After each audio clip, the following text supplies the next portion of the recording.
Hey, welcome everybody to a semi-impromptu debate or discussion, depending on how you want to view this particular hangout between Chris Boyer and Tim.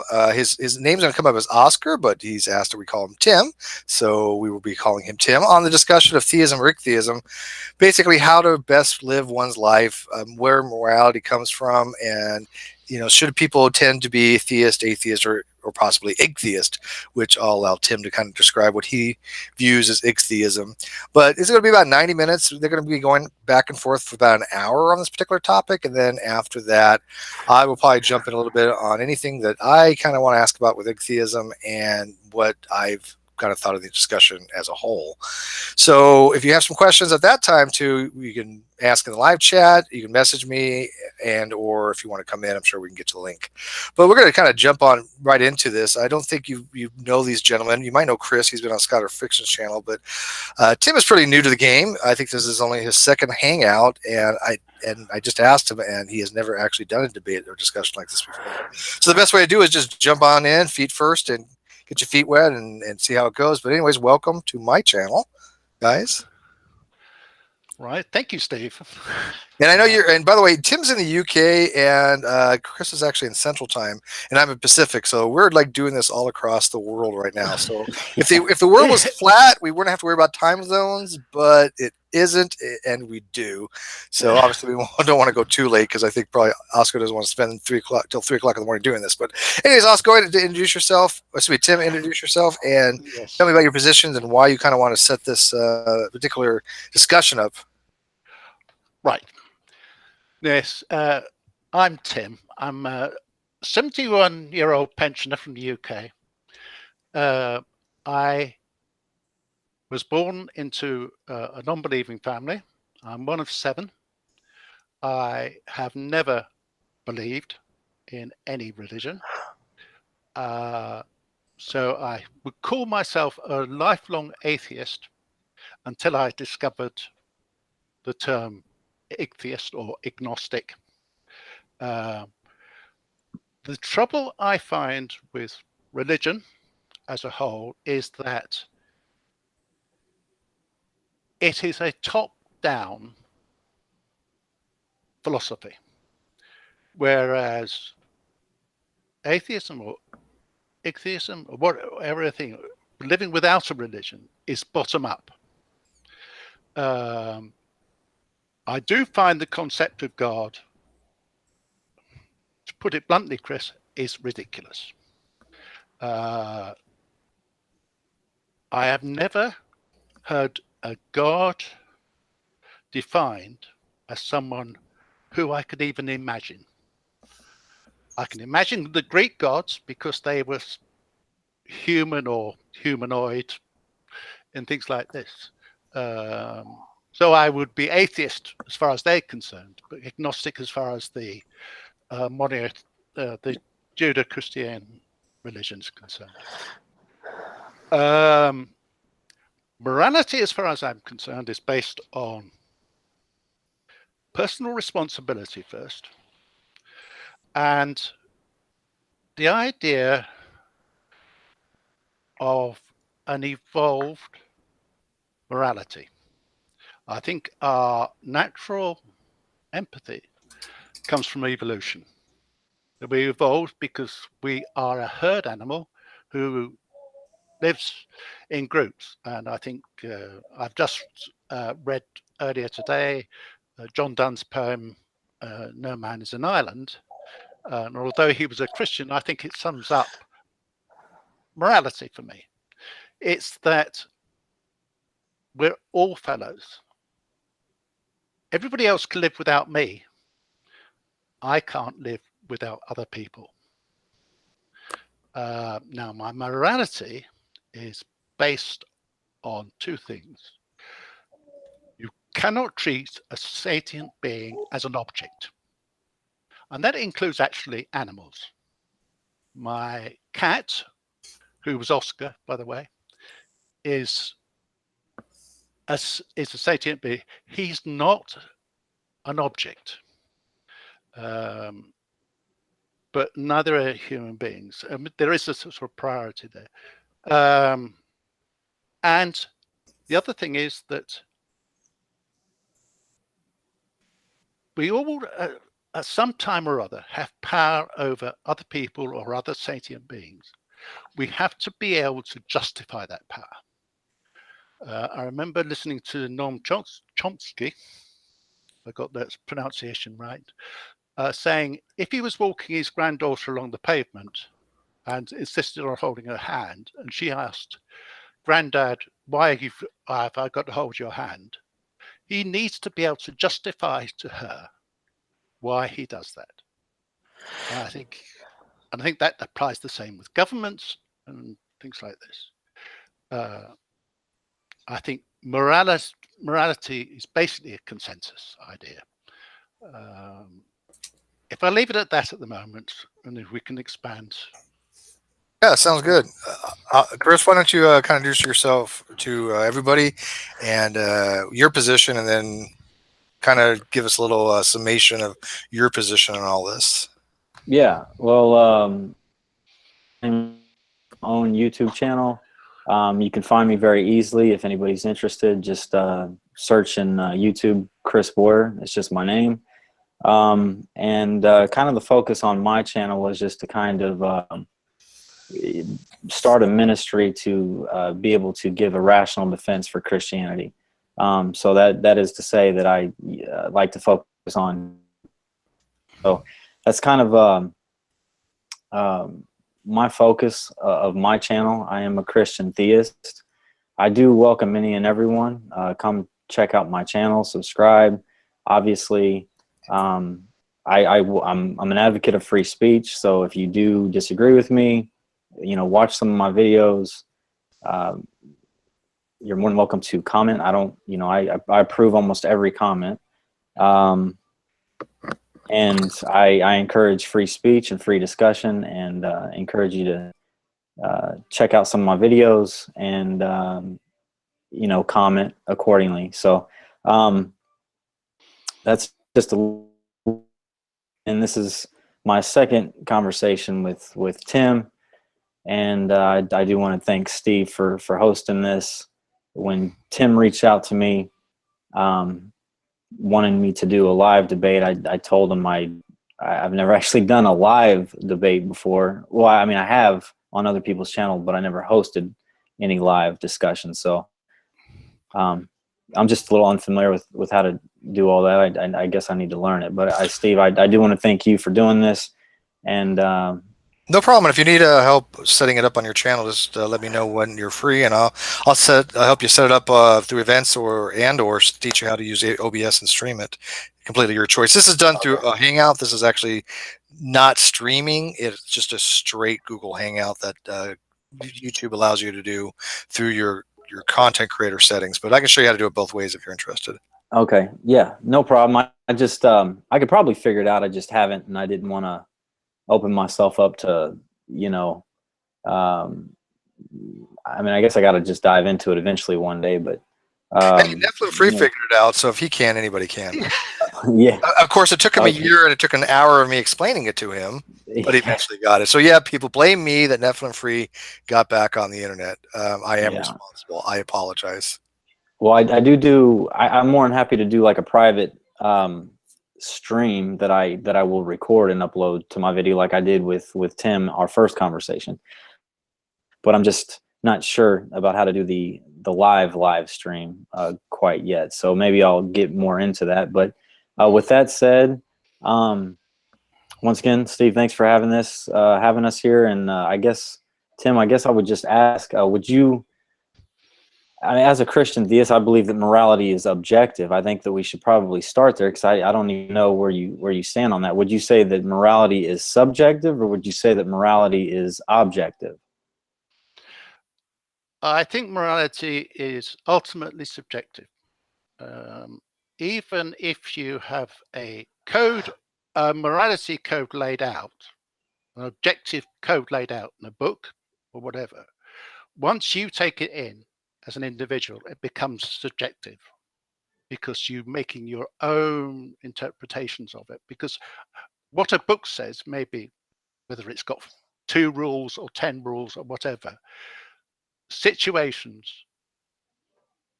will alter circumstances will alter, your interpretation of those. So I think whether it's subjective or objective, I think is pointless. Okay. Well, I mean, I think I would definitely disagree with that for sure.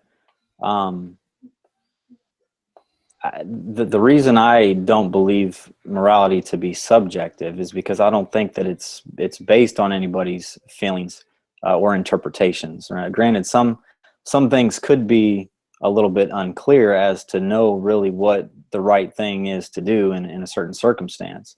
But that just is to say that there still is something right and wrong to do in that circumstance. I just may have difficulty with discerning what that might be. But to say that morality is ultimately subjective is if you want, I'd be interested to hear it. But to say that morality is subjective is really to say that nothing is really actually wrong. And I don't think that you believe that, do you?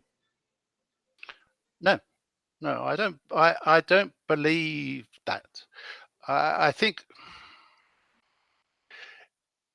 my difficulty with objective is that you have a set of rules set out,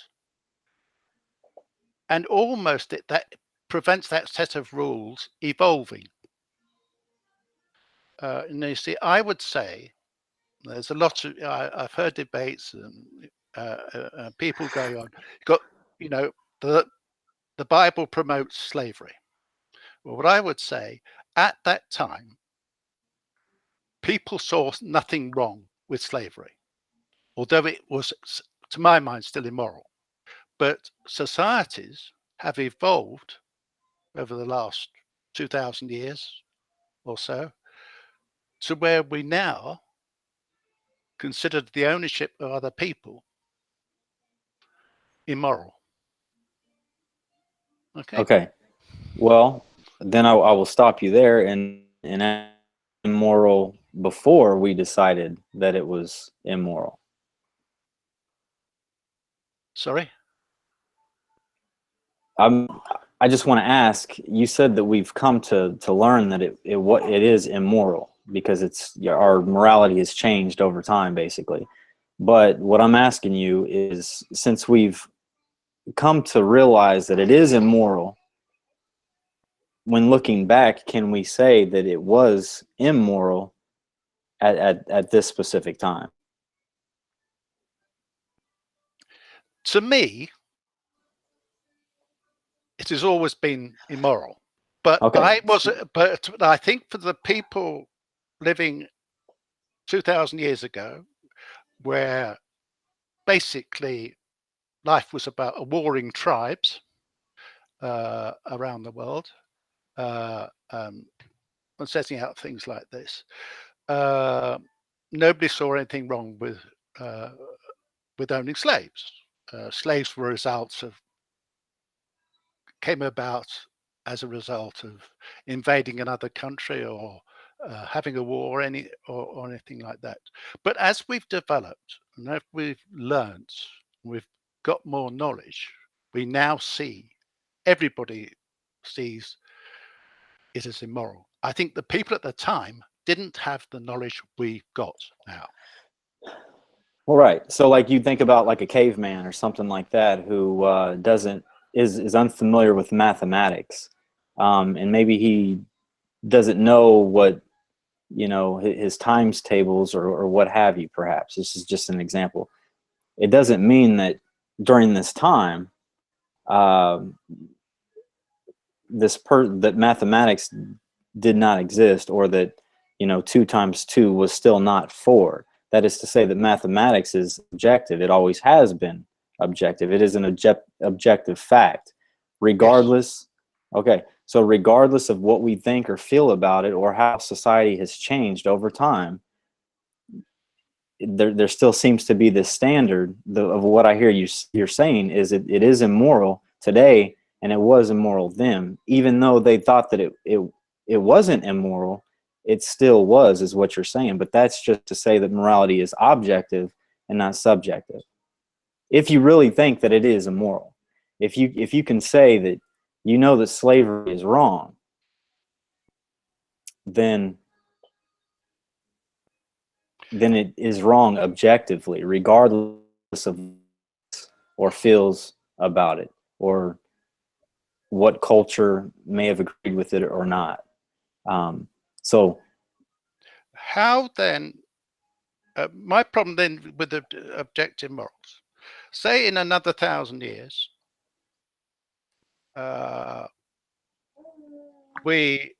societies develop more and more, it works better and better together, we work better and better together, and certain other things become a question of morality.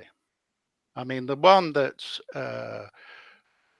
immediately jumps to mind is that it may well become immoral to think of eating meat. I don't know what our great-grandchildren, future generations will think that. So would it then have always been immoral to eat meat? yeah, it would be if it was objective. If it was objectively wrong, some gray areas. Obviously, I agree with that. It's the objective morality is not easy to discern all the time, but there are some things that clearly are wrong and always have been wrong and always will be wrong.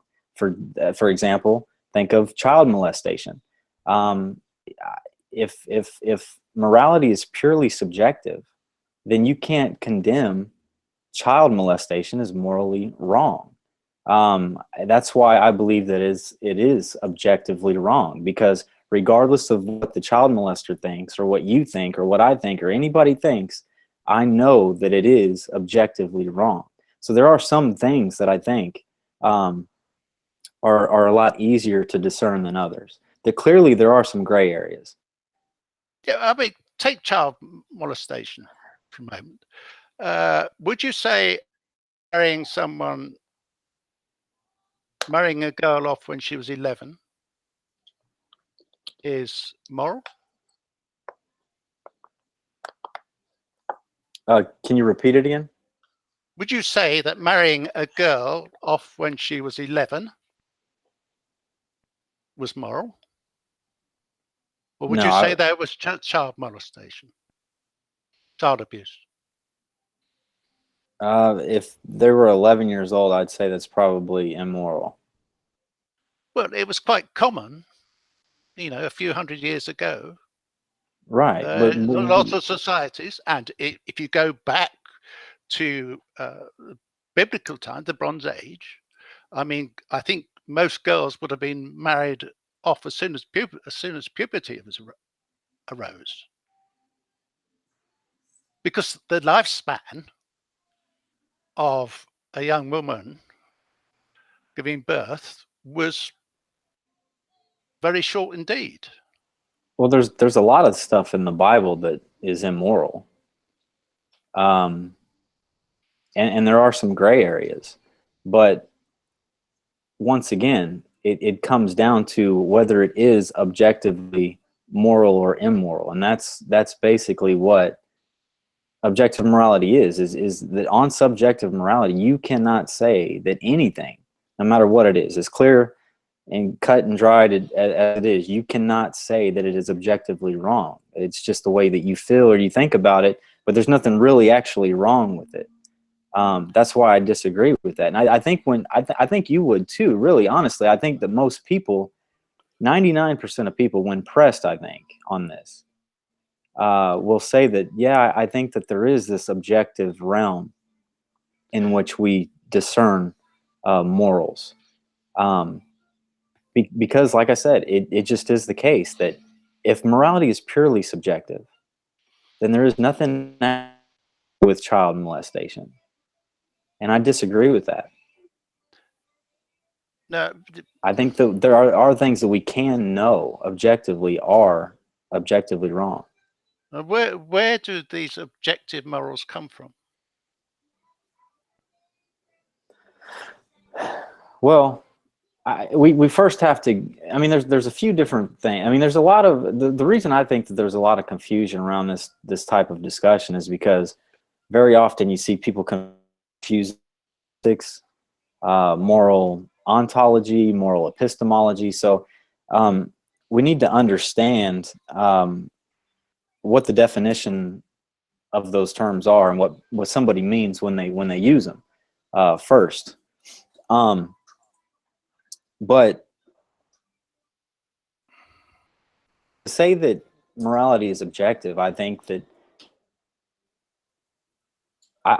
we can almost, I think we can come to know that morality is objective based on our moral experience. So I would say that it's a properly basic belief.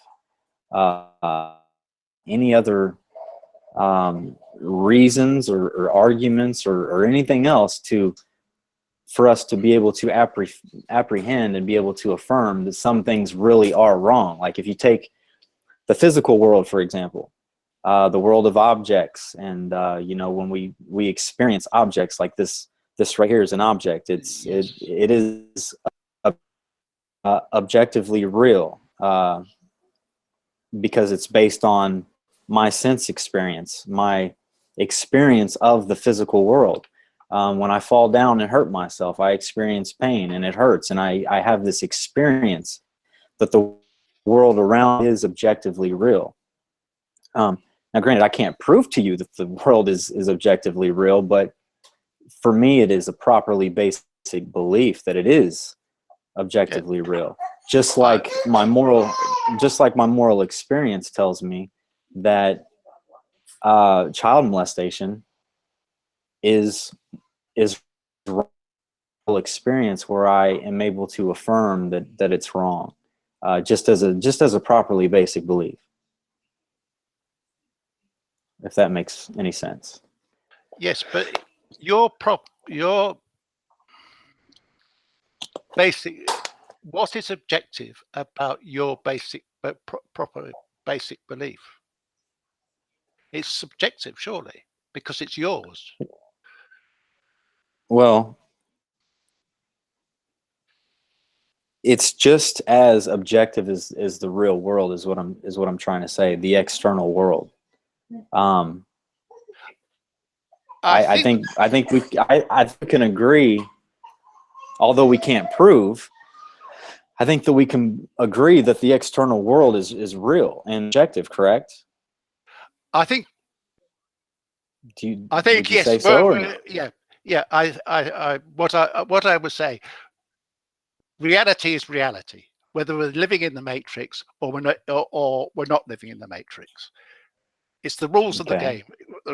Reality is about things. The silly arguments about whether one's living in the matrix or a brain in a vat, I think, are fatuous. Let's talk about that. No, I don't think there's any need to talk about that, because I think it's a silly. The morality thing, though, getting onto the thing, you see, your bottle or this glass is an object, right? Yeah. But morality is, and ideas about morality are much more intellectual. And I think what happens when we talk about child molestation, or, you know, I've heard this thing, you know, is it always wrong to torture babies for fun? You know, these things appeal to the emotions, and that's always a mistake. I think that is what's happening in your country at the moment. I think it is also happening in Europe. I think it happened in the 30s in Europe. Everybody appealed to emotions and fears, and morality was based on that. I think we've got to strip the emotions away and say, and I like the veil of ignorance thing, you know, that you sit everybody down in a room and say, how would you set up society? What rules would you have for governing a society, or moral rules? And for that, not knowing what position you would have it in the world, in that society, whether you would be the bottom, the top, male, female, black, white, gay, straight, disabled, whatever. And when it's like this business with children, if you've got more than one child, you know, and you get children, there's disputes. Well, he's got a bigger piece than I have, or whatever, you know, a bigger glass of thing. But you tell one of them to pour the drinks out, but the other one chooses first, and they'll measure the glass. Well, 2 glasses of drink will be exactly the same. It's a learnt and morality is learnt and developing, as far as I'm concerned, and it's also about personal responsibility. Okay.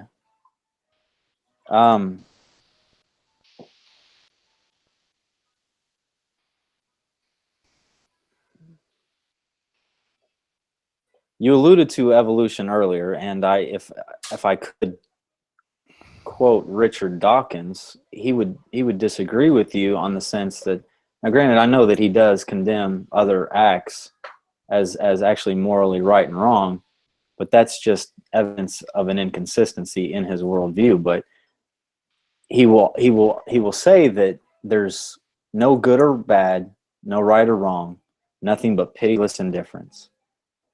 That's his view, is what he'll say. That's his view of what evolution and our position in the universe is. Right, because but what you've got to remember, on top of that, we've got cultural evolution. Which okay, well, let's go back to what we do. Let's go back to what we do know. He said verbatim that good and bad do not exist. There is no evil. There is no right or wrong. Nothing but. So I disagree with that. The reason he says that is because obviously he believes in the unguided, blind, evolutionary paradigm, and the universe is just what we would expect to find. That right and wrong do not exist. Good and bad do not exist. I think that some things are right and wrong. So I would disagree with that. I think our evolution, I agree with him in far as I extent our evolution. But I think when we form societies, we've got to learn to live together. And part of our evolution is this empathy we develop, because we cannot survive if we don't work together. Can we?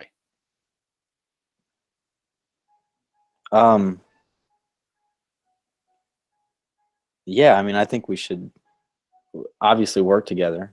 But that's presupposing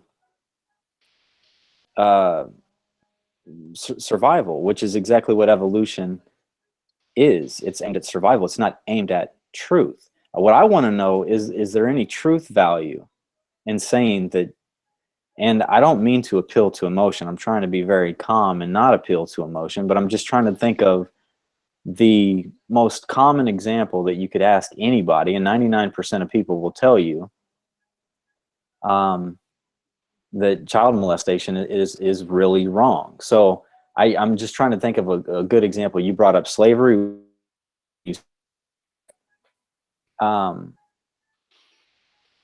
If we're going to say that it is really actually wrong, then we are affirming objective moral values and duties. And that's my argument. You can't say that morality is subjective. You can't say that morality is subjective and then say that somebody else had it wrong, because it's their subjective morality. It's their opinion. It's what works for them in that culture. You talked about survival and self-sacrifice even. You know, there's nothing commendable about self-sacrifice, but clearly that's not aimed at survival of the person that's sacrificing themselves. Why would there ever be a case where somebody? But that's not what evolution says, Chris. Evolution doesn't say anything. Evolution does not say anything. Well, I think if you take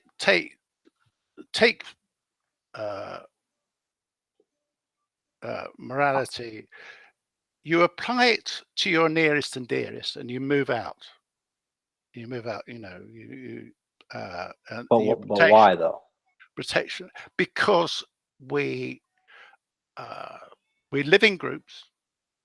We have kin selection, which is, you know, if you look up kin selection in evolution and mirror neurons, you know, if I see you in pain, neurons fire in my brain, which tells me you're in pain, and I feel for you in pain. You feel for somebody who you see in pain, don't you? Yes. Yeah, that is a genetic thing that's going on in your brain, that it says that I empathize with that pain. That pain is bad. It's not healthy, or it's not good.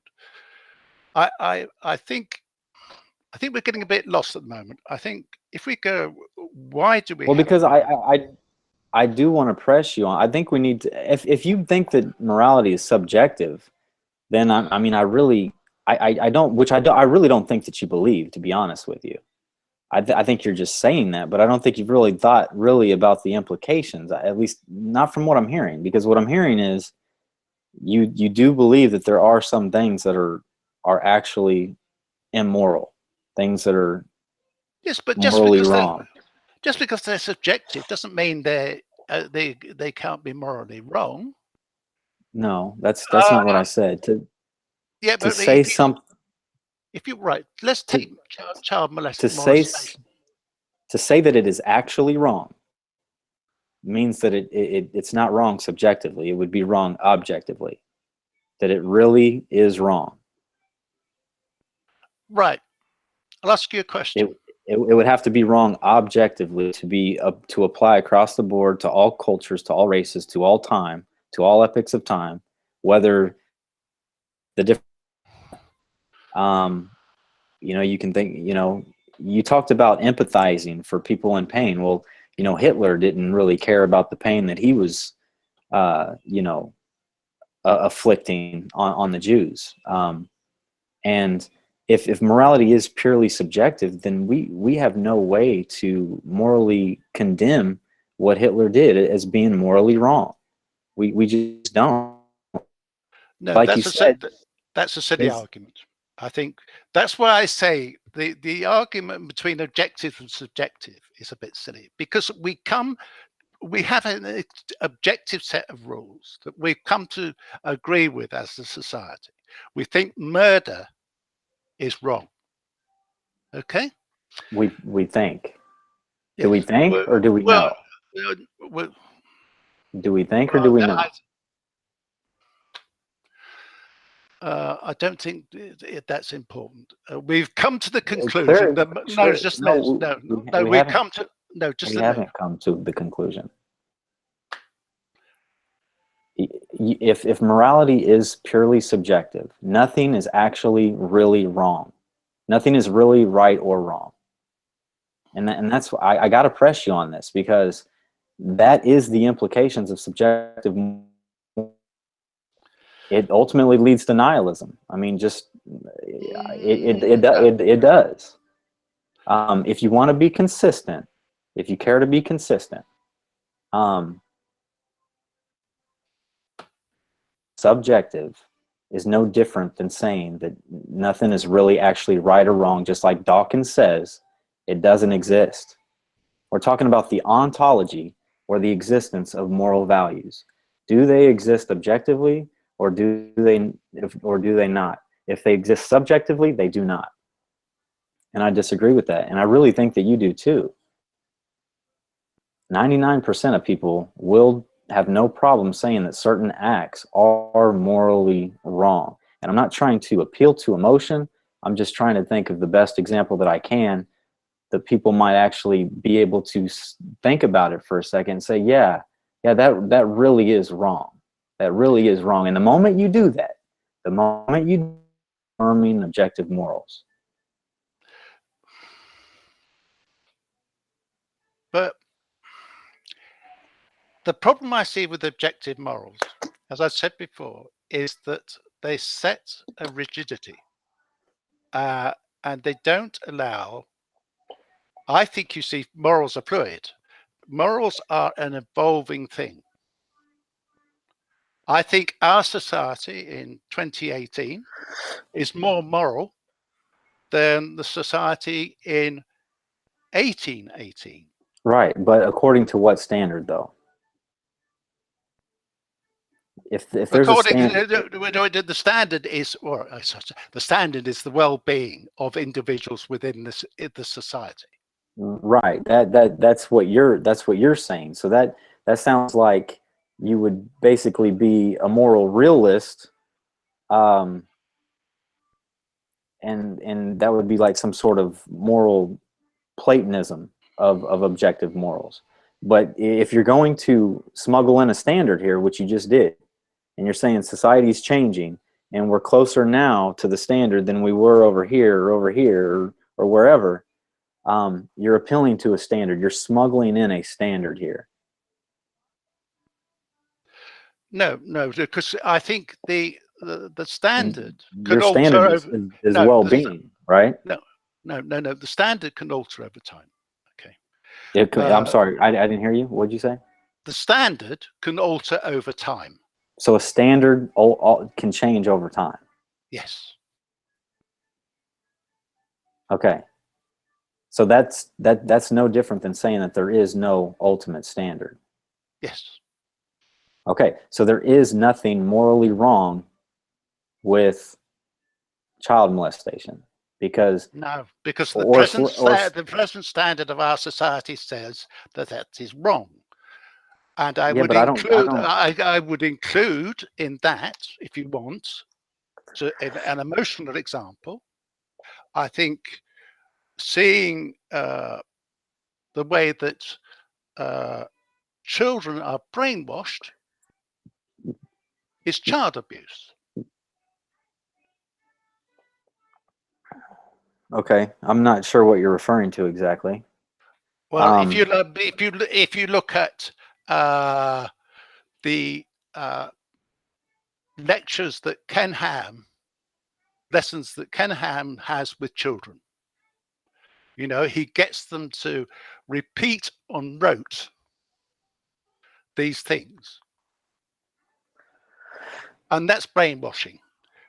I was brought up. One of the things my parents said to me when I was a bit older, one of the reasons we didn't get, you know, apart from the fact my father wasn't a believer, that we didn't get you baptized or anything else, that we thought that this is a choice you would have to make as an adult.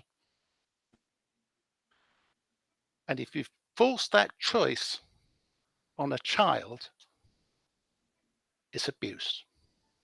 Okay. Well, I mean, I'm not familiar with Ken Ham. I don't really follow his ministry. I mean, I know of him. Yes. I know he's a young Earth creationist, but I can't really speak to that. But that's an that's an example. In the same way that evolution, evolution being taught in the public schools, they've pushed God out of the public schools entirely. I can't speak for the UK, but here in America, we pushed God out of the public square. We've pushed God out of schools, and we're teaching evolution as fact. So is that not a form of indoctrination? They don't teach any type of other theory at all. It just is assumed that evolution is true. Is that not indoctrination? No, because Why? I think I would go back to what I should have said earlier. I think everyone's entitled to their own beliefs, but they're not entitled to their own facts. Right. Evolution is theory of not. the theory of evolution is a fact. If you No, it's ask, not. no, just It's a not minute. a fact. If you ask 99.999% of research biologists, they take it as fact. Leading edge biologists take that as a fact. That's not even true. The thing that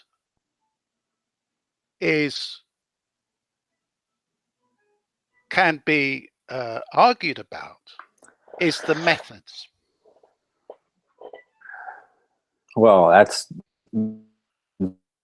referring to, but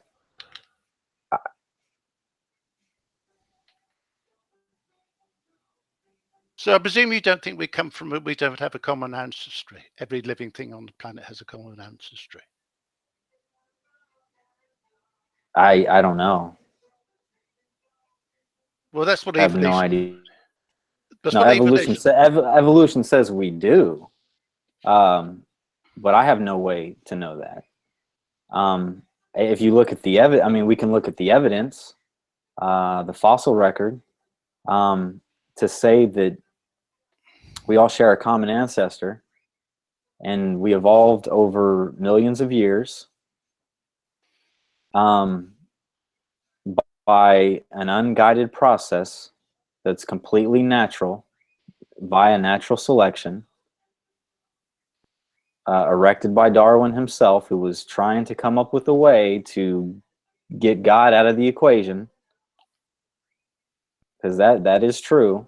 Wanted a natural way to account for the origin of species.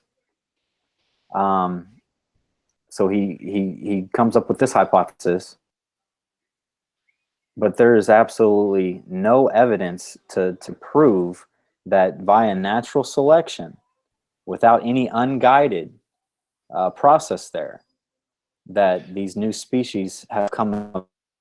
Look at the evidence. If you look at the fossil record, it's not there either. To suggest that a fish and a human being share the same common ancestor,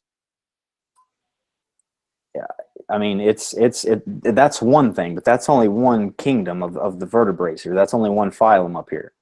But to say that they shared a common ancestor, you would literally need millions, and I mean millions. And this is what biologists will tell you. You need millions of transitional fossils, or transitional species, rather. You would need millions, and they're just simply not there. Now, to say, and that's only one section of the vertebrae, but to say that a sponge that's down here, it's not a part of this same kingdom. A sponge and let's say a bat or whatever, a mammal and a sponge share a common ancestor, is even greater of a leap of faith. And we know scientifically that these drastic extrapolations from some sort of small changes within species, or maybe one or two transitional species, the evidence is just not there. So to say that all life came from this common ancestor is a terrible faith-based claim, I would say. It's not a fact. It's not a fact. Right. There's no way to verify that we all share. Can I just say something? Neither of us are evolutionary biologists. We're not. Right. We're not academics. We're not the leading. Well, then you should. You shouldn't go around saying that evolution is fact. Then just a minute. It's not fact. Let me finish what I'm saying. Okay. We have to these days rely in almost every walk of life, whether it's your doctor or surgeon or physicist or anything, because knowledge has expanded enormously. And one of the things that people on the edge of, research and things, what they say is that the more they know tells them that there's how much they don't know. The trouble with the, if you like,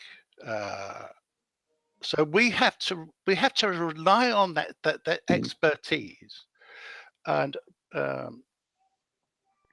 what I would ask on something like that, Jerry Coyne, C-O-Y-N-E, wrote a book called Why Evolution. I don't know if it's Why Evolution is True or just Evolution is True. It's not a very long book, but it goes into all the methods to prove why evolution is true. He's also given lectures on YouTube, and he's a leading researcher in a particular field. And I think, I have to accept that he's an authority because he's peer-reviewed. Science is a very, very disciplined peer. They get things wrong, but it's scientists who correct the things that they get wrong. It's not laymen like you and me. Okay. And I think that's a very important thing to think about. I think. Well, do you guys want to start wrapping up a little bit? Yes. We're getting close to the 90-minute. Plus, I got a lot to add to this. Lot to add. Plus, there's some people that want to come in, but before they come in, like I said, I've got a lot to add. Let's just leave it at that real quick. But go ahead and kind of give your kind of closings here. Then I've been taking notes here, and then I'm gonna let loose a little bit. I'm sure you are, Steve. I've been restrained for too long. But go ahead and start wrapping it up. Chris, if you need to take care of you got a hungry baby or something, go ahead. Break. We don't mind. No, my wife's over there with her. Okay. Do you want to wrap up first, Chris? I'll let you wrap up first. Well, the only thing that I would say, we got into evolution, which I didn't think that this conversation was going to take a turn for that, but we have that evolution is fact, but he's not an expert on this, but he is convinced that it is fact. I'm not willing to concede to that. I'm not willing to say that. I don't know. Certainly, I don't believe so. I don't think that the evidence suggests that is the case. But that's really all I have to say about evolution. But I will say this: that even if evolution were true, then I would agree with Dawkins that good and bad really don't exist. There is no evil. You can't condemn anything as being morally right or wrong. It just this just is the way that it is. We're just advanced primates, and when a human being kills another human being, they haven't done anything morally wrong. Just like, when a cat kills a mouse, they haven't done anything more. That just is the way the universe is. Like Dawkins says, there's nothing good or bad, right or wrong, nothing but pitiless indifference. And I think this really is the issue that I have with atheism. If God does not exist, then that is the case. That is what we're left with. We're left with this subjectivism that really cannot account for anything being actually right or wrong. And I disagree with that. I think that everybody listening would also disagree with that when pressed on certain issues. And that's what I've tried to do here with Tim. Is try to think of something that I know that he would affirm as being objectively wrong, or I should say really or actually wrong. But that just is to say that morality is objective. And I think that theism, although I didn't get a chance to get into that here in today's discussion. I think that theism is a more plausible account for the objective moral values and duties that we experience in the world. Okay. Yeah, we didn't get onto theism.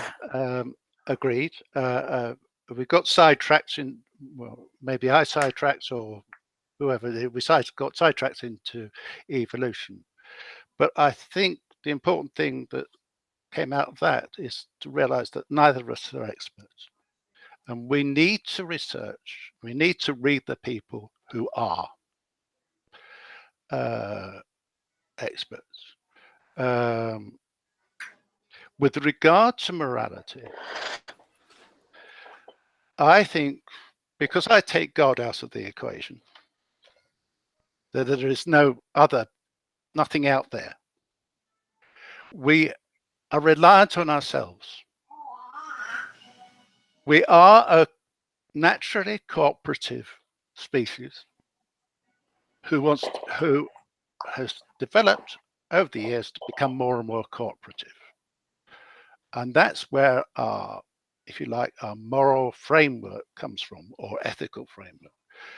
I think we need to have other conversations about this, maybe inputs from other people, but I'm very willing to listen to people's points of view, as long as we are all prepared to maybe change in the light of evidence. Okay. Okay, well, thank you guys. I hope that you guys had a little bit of correspondence between you guys, that or I should say conversation between you guys, that you learn from these things from each other. But like I said, I've been taking notes here, and I do got quite a bit of ad. I'll open this up when I'm done. That'll take about 3 hours. No, I won't be that long. I'll keep it probably within 20 minutes, but there is a lot to suss out here, and then I will open it up. I know a lot of people want to come in, but let me just start from the beginning here, because in my notes, that you said that people are objects. Well, you said people aren't objects, is what you said, right, Tim? Yes. Yeah. The thing with that is, have you heard of mereological nihilism? Mereological nihilism is the position that objects with proper parts don't exist. It is such that a human being is just a reorganization of already existing parts, like atoms, and atoms would be your primitives. So basically, objects don't exist because you're just assemblages of primitives, and therefore that objects of any kind, even the water bottle, does not exist. So when Chris is saying, this is objectively a water bottle that exists, well, not to a mereological nihilist. Right now, again, he had mentioned before some things lead to nihilist. That is one case that it would, but other cases it wouldn't. But any object, if you're gonna deny mereological nihilism, then I think that any object is an object. A person is an object. You can say they, and that refers to something. You could use a reference to the reference. So there's nothing wrong with saying an object is a person, or a person is an object. We are an object if you don't accept mereological nihilism. On the thing of objective, subjective, and objectivity, both you guys, I think, got these words wrong, honestly. And we have in the Great Debate community the definitions on moral. You can go there. It's Great Debate Wiki. But what it is, and I and other people wrote all these. So, and I had actual philosophers go over these. But an objective is moral content not influenced by personal feelings or opinions. It's mind independent, while subjective, moral content based on or influenced by personal feelings, taste, or opinions, or mind dependent. Now, here's the thing, which I don't think, Chris, you understood very well.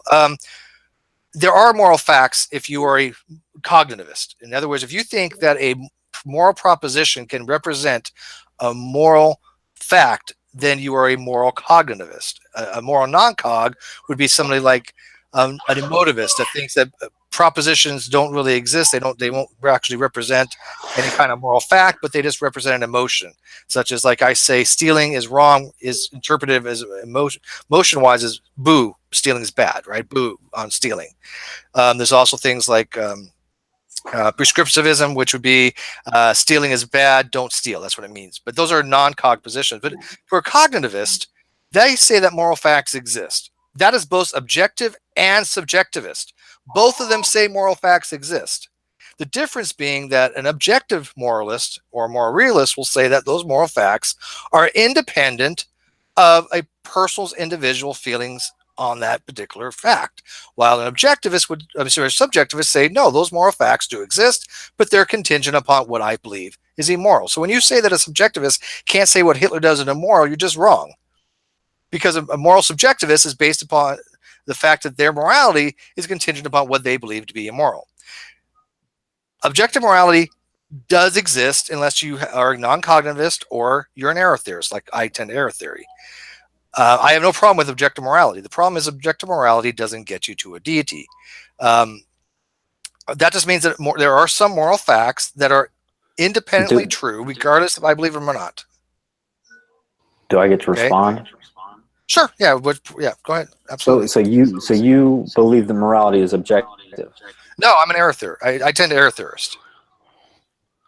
Okay, so you're throwing around a lot of terms that I'm just unfamiliar with. Okay, so sure. Let me break it down. I don't sounded it sounded like you supported morals being objective. Unless you are a non-cognitivist, which means that you don't think a proposition can be something that is a moral fact. What a moral error theorist, but you don't. So you think morals? You think the morality is objective, but you don't consider yourself. Let me explain error theory. The moral error theory is moral nihilism, okay, which you said leads to nihilism, but I don't know if you knew what that meant. Moral nihilism is error theory. And all that means is that a proposition, moral proposition, all of them are false. So they do exist, but they're all untrue.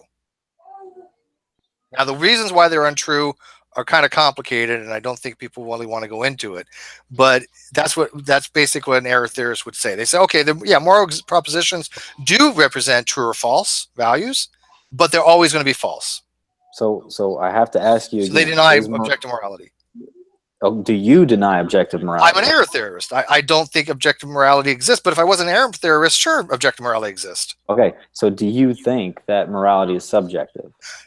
Morality is both objective and subjective, but I, being an error theorist, I don't subscribe to an objective moral framework. But that doesn't mean it doesn't exist. To an objective moralist or moral realist, it doesn't matter what I think. I'm just trying to understand your position here. To an objective moralist, it doesn't matter what I think, right? I can say I think stealing is wrong.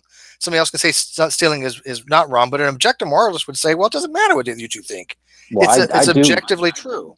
I do care about what you think for the sake of our conversation. I'm not talking for the other people that exist out there. I want to know your position. But I think all moral propositions are false. But that's again, that gets into a real technical thing. But I can try to explain it to you. But the problem is, it's going to confuse people. But I can give it a shot if you want. So it is false that yes, moral propositions are false to me. Now again, I just like that position. That child molestation is morally wrong. You would say that that's false. All moral propositions are false. That doesn't mean though we cannot say that you should not commit child abuse, right? That doesn't mean that, right? Even to a moral subjectivist, child molestation is wrong. It just means that it's wrong contingent upon what they believe to be right and wrong. And the term subjective is individual. The term relativism deals with cultures and societies most of the time. There is cultural subjectivism.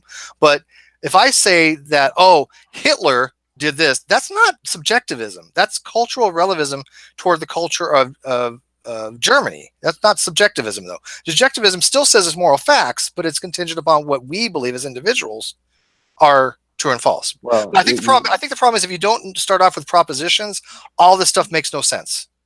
Whenever you get into the objective subjective conversation, this is why they get bogged down, because I've seen time and time again they don't start with a proposition and what it means to be true or false.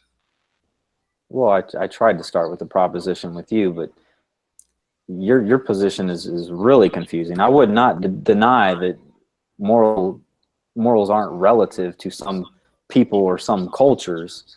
That's the difference between being absolute and relative.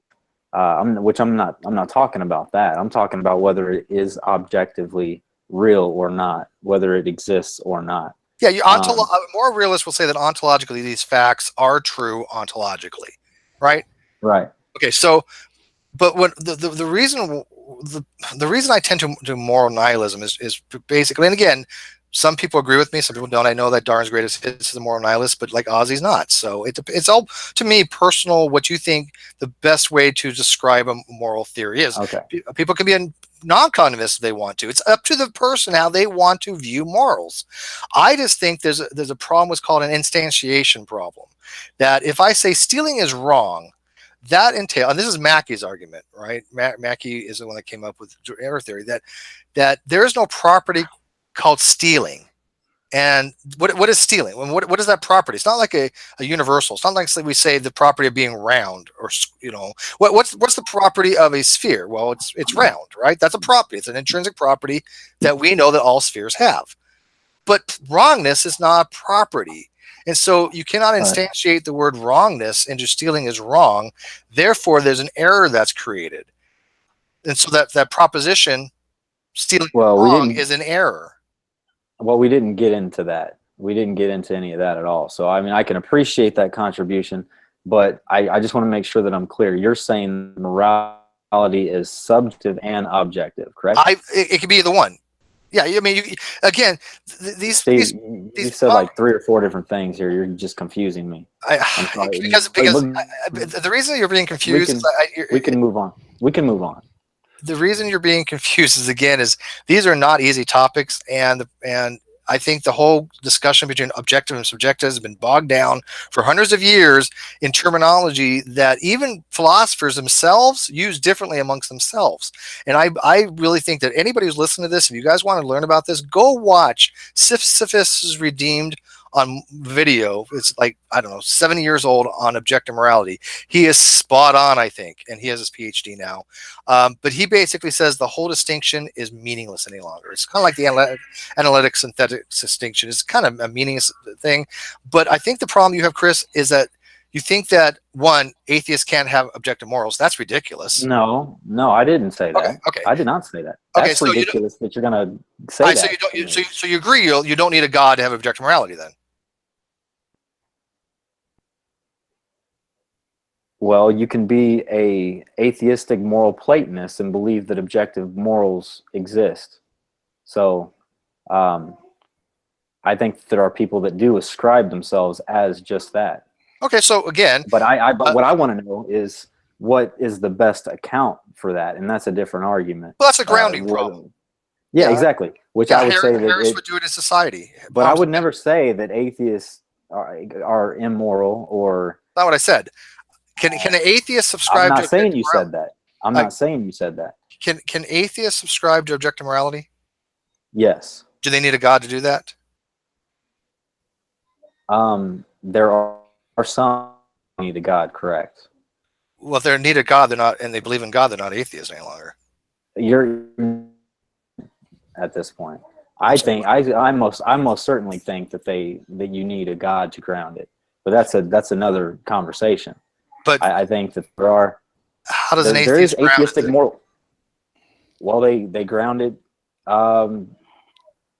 like I said, atheistic moral Platonism, which they ground these moral values as well as evil in these abstract objects. That's one way. Now there might be other ways, but whereas the Christian, they ground the good in God. And everything is measured, how well it measures up. Can I ask you how many atheists you ever ran into that actually try to ground it in moral Platonism? Because I know what it is, but I've never found one. So how many of these atheists are actually doing that? Well,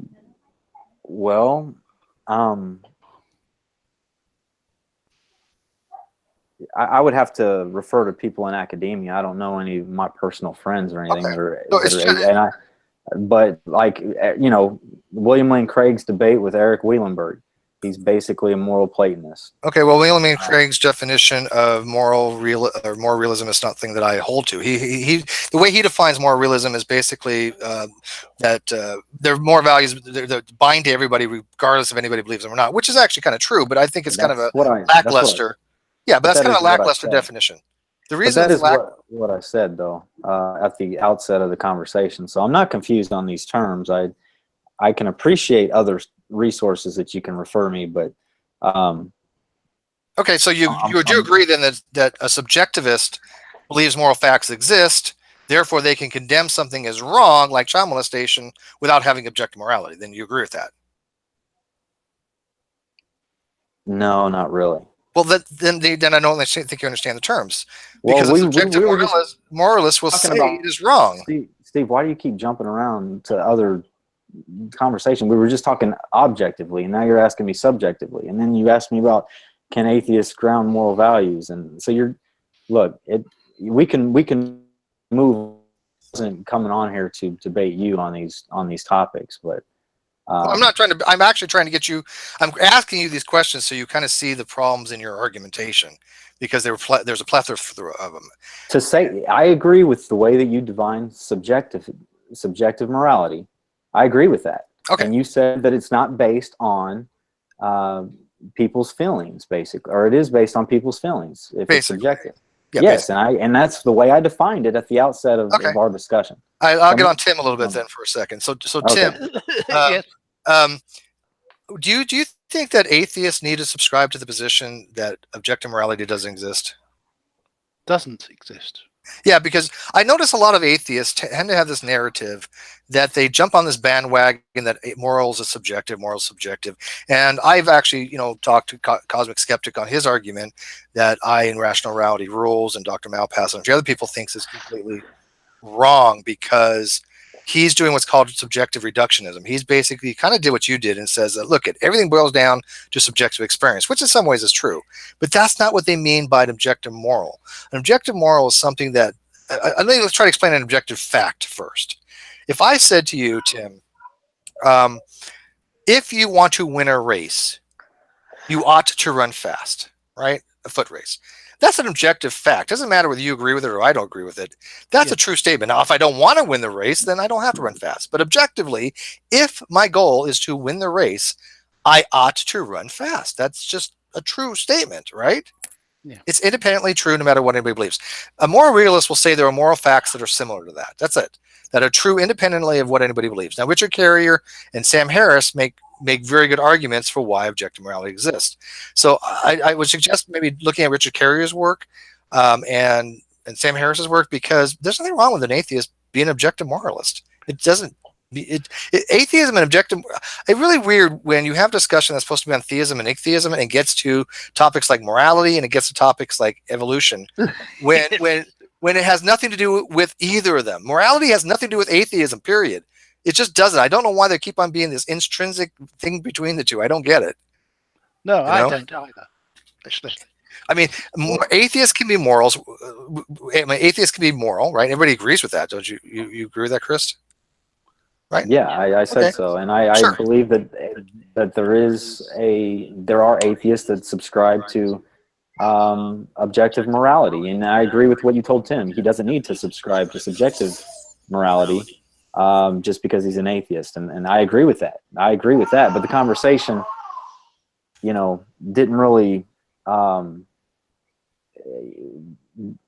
go anywhere from there because, well, we couldn't agree on terms, and we on subjective versus objective. And okay, but I would say that if I were talking to an atheist, and I didn't know that prior to coming in to this chat, if Tim said that he believed that morality was objective, then I would agree with him there, but I would obviously disagree with what's the best grounding for that, and I would try to give a case for theism and hear his case for whatever he might propose. Okay. But obviously, that wasn't the. Yeah, no, sure, and I get that. The reason I was confused is because you said something along the lines that a person, if they subscribe to subjectivism, can't say what Hitler did was wrong, and you did say that, did you not? and that's just I nonsense. said, well, no, I said they can't say what he did was really wrong. Yeah, they can. Absolutely, they can. How can I they? don't, because they're subjectivist. They're the moral fact would be that I don't. Yeah, don't put. I mean, I don't know if I need to turn you down or something, but I feel like you're screaming in my ear when you. I don't understand how. You just said that it's not based as subjectivist is not based on feelings or what anybody thinks. But right? the moral fact would be that Hitler killing people would be a moral fact that a subjectivist would say was wrong. Right? That's it. Moral facts exist if a subjectivist and objectivist look at something and say, yeah, we both agree a moral fact exists. The difference is an objectivist will say the moral fact is not dependent upon independent or individual feelings. But a subjectivist would say, no, it is dependent upon individual things. And I think it's a mixture, right? The only reason I don't subscribe to an objective moral framework is I do kind of like error theory, although I'm not married to it, by the way. I mean, it doesn't matter. It's nothing that I will die on. I find it to be, it makes sense. But do you get the point that you keep on thinking that an atheist or a subjectivist can't say something's wrong, like child molestation? No, of course they can. No, clearly they say that it's wrong. But I want to know, is it really wrong? You even said that. Yes, it's really wrong because of subjectivism. But it's really wrong to them. It's just not objectively wrong. I'm not talking about to them. I'm not talking about to them. But that's what it means, Chris. I know that. I know that's what it means. I understand what it means. That's what it means to be subjective. Yes. So what's the issue then? Someone can say 1 + 1 is 3. That doesn't mean it really is 3. Exactly. Somebody says math is subjective would say that it is to them. It is 3 to them. They're just making up their own math, right? So that's because of the way they feel or the way they want to think about it. Yeah, a moral objectivist would say, let's say with math, like 1 + 1 = 3. The objectivist would say, you look at math, 1 + 1 = 2. It doesn't matter whether you think it's 3, it's still 2. That's objective fact. But the subjectivist would say, no, 1 + 1 = 3 because I want it to be that way. My belief is that it is that case. But the objectivist said, well, you're wrong. That's the only difference is. Right, but right. They both agree. But only one person's right. Well, because it either is 3 or it's objectively 2. speaking, only one thing is right. But a subjectivist doesn't care if it's objectively true. They just care if it's morally wrong. But I do care. But if there is no objective morality, then there is no way to determine what is right or wrong. So you're saying so people don't really care whether what Hitler did was actually wrong or not. That's not what I said. I mean, I'm trying to use that as an example. You did say that they don't care what Hitler did. They just think or feel. No, they don't. There's no way for a subjectivist to say, I can independently go verify this objectively, right? You can do it in math. Math is objective. But a subjectivist will say morals are not objective. You cannot independently verify what is right or wrong. Right? And there's something to be said for that. You can't. Even if you invoke a deity, it doesn't get you out of that problem. Because then you have the problem with the Euthyphro dilemma, right? Because if God is actually telling you, let's say you invoke divine command theory, which is ethical subjectivism, because it's based upon the mind of God, it's still not objective in that way. It's still an objective framework to us, right? Divine command theory is objective to us because whatever God says, we follow, but it's still contingent upon what he believes, what he thinks. That's a mind, if you want to call it that. So if there's objective morality that comes from God, it's contingent on what he says is objective morality, unless you choose the other horn of the Euthyphro dilemma. And then there's a problem there because then your God is no longer all powerful because there's something of higher value that he has to abide by. I have to say, I'm really surprised that you bring up the Euthyphro dilemma. Why? I mean, because I don't really ever hear sophisticated scholars and philosophers bringing that up as. Are you kidding me? No, I'm not. What? I hear. Euthyphro dilemma is a very old problem. No, I know, really, but it's a false dilemma. It's not. You think it's not. How is it a false dilemma? Because there's other options. What are the other options? One option is that God wills it because he is good. I mean, that's the first horn. No, it's not. It's not. The two things. Is it good because God is it good because God wills something, or does God will it because it's good, and it's because he's good. It's a false dilemma. No, okay. First of all, the Euthyphro dilemma is not a false dilemma. The way okay, let me finish. The way the Euthyphro dilemma is phrased is that it's either going to be one of two horns that you can pick. Okay, the first horn, God commands what is good, and this actually goes back to Plato and the gods are pious, right? Do they command what is good because of the piety, or is it because the piety they command what is good? But if a God is good and he says, I command this to be the case, right? That's one horn of the Euthyphro dilemma. God commands what is good. Okay, so he decides. In that case, it's arbitrary. That's the problem with that particular horn. It's arbitrary because he can decide what is good and what is bad. Now, the other horn is that God commands what is good because it is good, which means that there's a value of goodness that extends beyond God that God has to abide by, which means he's not all powerful.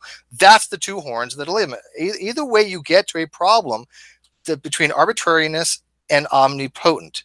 So I don't know where you get this idea that the Euthyphro dilemma is not used in philosophy, because it is constantly brought up. I said I don't hear sophisticated scholars using it. I know a lot of PhDs in philosophy, and they talk about the Euthyphro dilemma. All I see is people on the internet, on YouTube and Reddit and Twitter and that sort of thing, talking about this. I don't really see sophisticated scholars. Well, maybe you don't listen to a lot of them, because I do listen to sophisticated. Okay, well, I'm just surprised that you would bring up the Euthyphro. Can I make a suggestion? Yes, Tim. Chris, I think it would help when this goes up, conversation goes up, if you listen to what Steve says and think about what Steve has said, because that's what I will do with what he's got to say to me, because one needs to think about it, not be too defensive, because when somebody says something that you would disagree with, you feel you could backed into a corner. Yeah, and keep in mind, look, I'm a layperson, and everybody knows this, but I got to tell you, I've been doing this a very long time. Yeah. So, I mean, I do know these arguments pretty damn well, and we talk about them quite frequently. So I'm not a novice when it comes to this type of stuff, but I'm, obviously a layperson, but I got to tell you, I deal with a lot of experts, and when they correct me on minor stuff, I get corrected, and I go, okay, I won't do that again. So I've learned from my mistakes. So I've honed this down pretty well anymore. But let's kind of move on a little bit to a couple other things, and then we get people in here. Let's talk about evolution for a second, because Chris, are you a young Earth creationist? No. Okay. And let me say this real quick. I'm not going to be able to carry this on for too much longer, so I don't know what your plans are for getting people in, but probably when people start coming, I might have to get out of here. No problem. So let's just kind of get to this quickly then. You said that evolution isn't a fact. That's just blatantly wrong. It is a fact, absolute fact. There is no question about it. There's no debate about it. There's no discussion about it. Evolution happens, right? And evolution is defined to be the change of allelic frequency in a given population of species from one generation to the next generation over time. That happens. So when people say evolution is a fact, that is what they're referring to. Not always. Well, anybody that knows biology, when they say evolution is a fact, that is what they're referring to. Okay, they're not talking about common descent. They're talking about the fact that evolution occurs in a population because you have change of genes. Okay. Well, we were talking about common ancestor, natural selection, in which Tim said was a fact, and that is not a fact as well. No, absolutely, that is a fact as well. Well, there is no scientific textbook that will ever repeat what you're saying here. I beg to differ with you. It is not a fact. Let me explain to you how that's a philosophical claim. Well, it's not a philosophical claim. Fact. It is a claim. Yes, it is. Okay, Chris, let me explain this to you. Do you know what vertical? No. Well, hang on. Do you know what vertical gene transmission is? No. Okay, vertical gene transmission is how we give our genes. We pass them on to future generations. Okay, like through the gene line, the germ line, right? So we pass on our things. So you are related by common ancestry with your cousin to your great grandparents, right? Your grandparents and your great grandparents, you share common ancestry. You go back further, you have great grandparents. The common ancestry will go back between plants and animals. It'll go back all the way back to the first domain, between Whoa. archaea, bacteria, and eukaryotes. So we can trace that back to stromatolites 3.9 billion years ago. We know by phylogenetics, we know by proteomics, we know by genomic analysis, we know by molecular clocks, we know by enzymatic conservations of the proteins. We know all these different things, which is kind of proteomics, but we know by multiple lines of conciliation that these things are true, that we are related back to our first domain, to what's called LUCA, the last universal common ancestor. This is not speculation. This is not hypothesis. This is a fact. And if you don't think that's true, then you really need to go take some biology courses. Because I'm not. No, I don't really. I really don't need to do anything. If it was such a fact, then why do you have people that believe in God? What does God have to do with anything? What does God have to do with anything I just said? What I just said is science, not theology. The way that you defined evolution was saying not common ancestry, not any of that, and then you start talking about common ancestry. You just started talking about common ancestry. No, I didn't.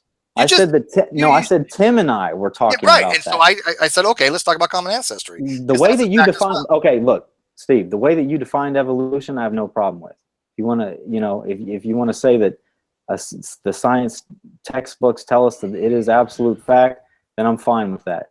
But there is no scientific there is no scientific book that would say that we share a common ancestor and we have evolved via natural selection, unguided, blindly, like no one ever said that. But there are not unguided. People, evolution is not unguided. Hold on, listen to me. People, you're making a fundamental mistake here. No, I'm not. I'm telling you what evolution is not. Well, first of all, you haven't ever taken biology, so I don't think that you really. I have taken biology. Okay, so why do you assume all these? Okay, why do you assume all this about? You seem to have very fundamental understanding. No, what you said. If you want to define evolution, people define evolution differently, and so I don't take issue with a lot of different definitions. Okay, but I do take issue with the theory that we shared common ancestor, evolved via natural selection. Do you know what the theory of evolution is? What's the theory of evolution, Chris? That things change over time. No, the theory of evolution is the modern evolutionary synthesis combined with descent with modification. That is the theory of evolution. Descent with modification implies common ancestry, which is a fact because a theory must be confirmed. So what you're saying is blatantly wrong. No, what you're saying you will never.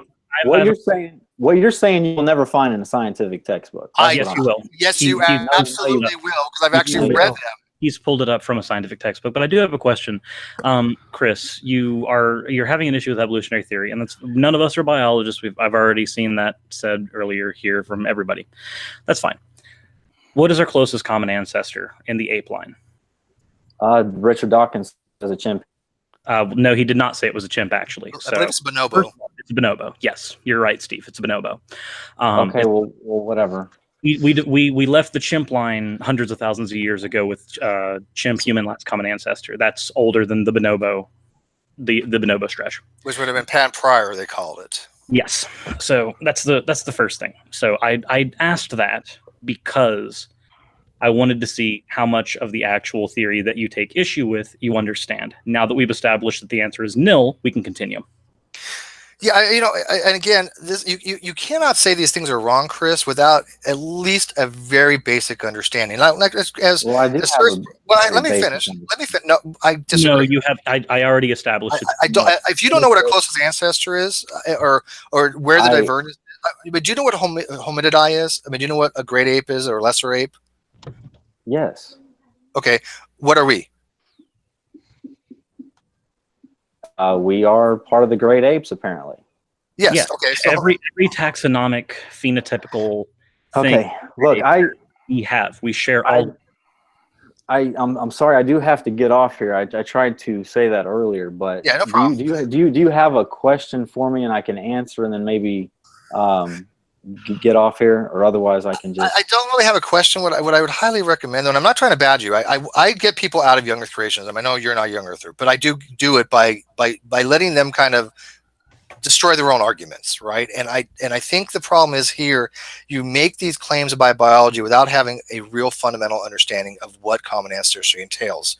Because if you actually, I'll give you some books to recommend. Go look at, and one of them was like Why Evolution is True by Coyne is very good.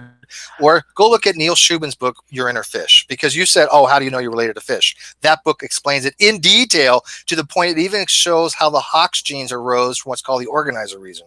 We have undisputed evidence that we are related to fish and that we are monophyletically still fish. Matter of fact, that was confirmed easily multiple times over. But do you know that Neil Shubin actually went out and said, where would I find a transitional fossil that had this parameters, these lobes, these types of things phenotypically? What strata would I go find it at and what location? He went there, Nova Scotia, boom. Was it Nova Scotia? I think it was Nova Scotia, but if somebody, whatever island was up there, I can't remember the name of it.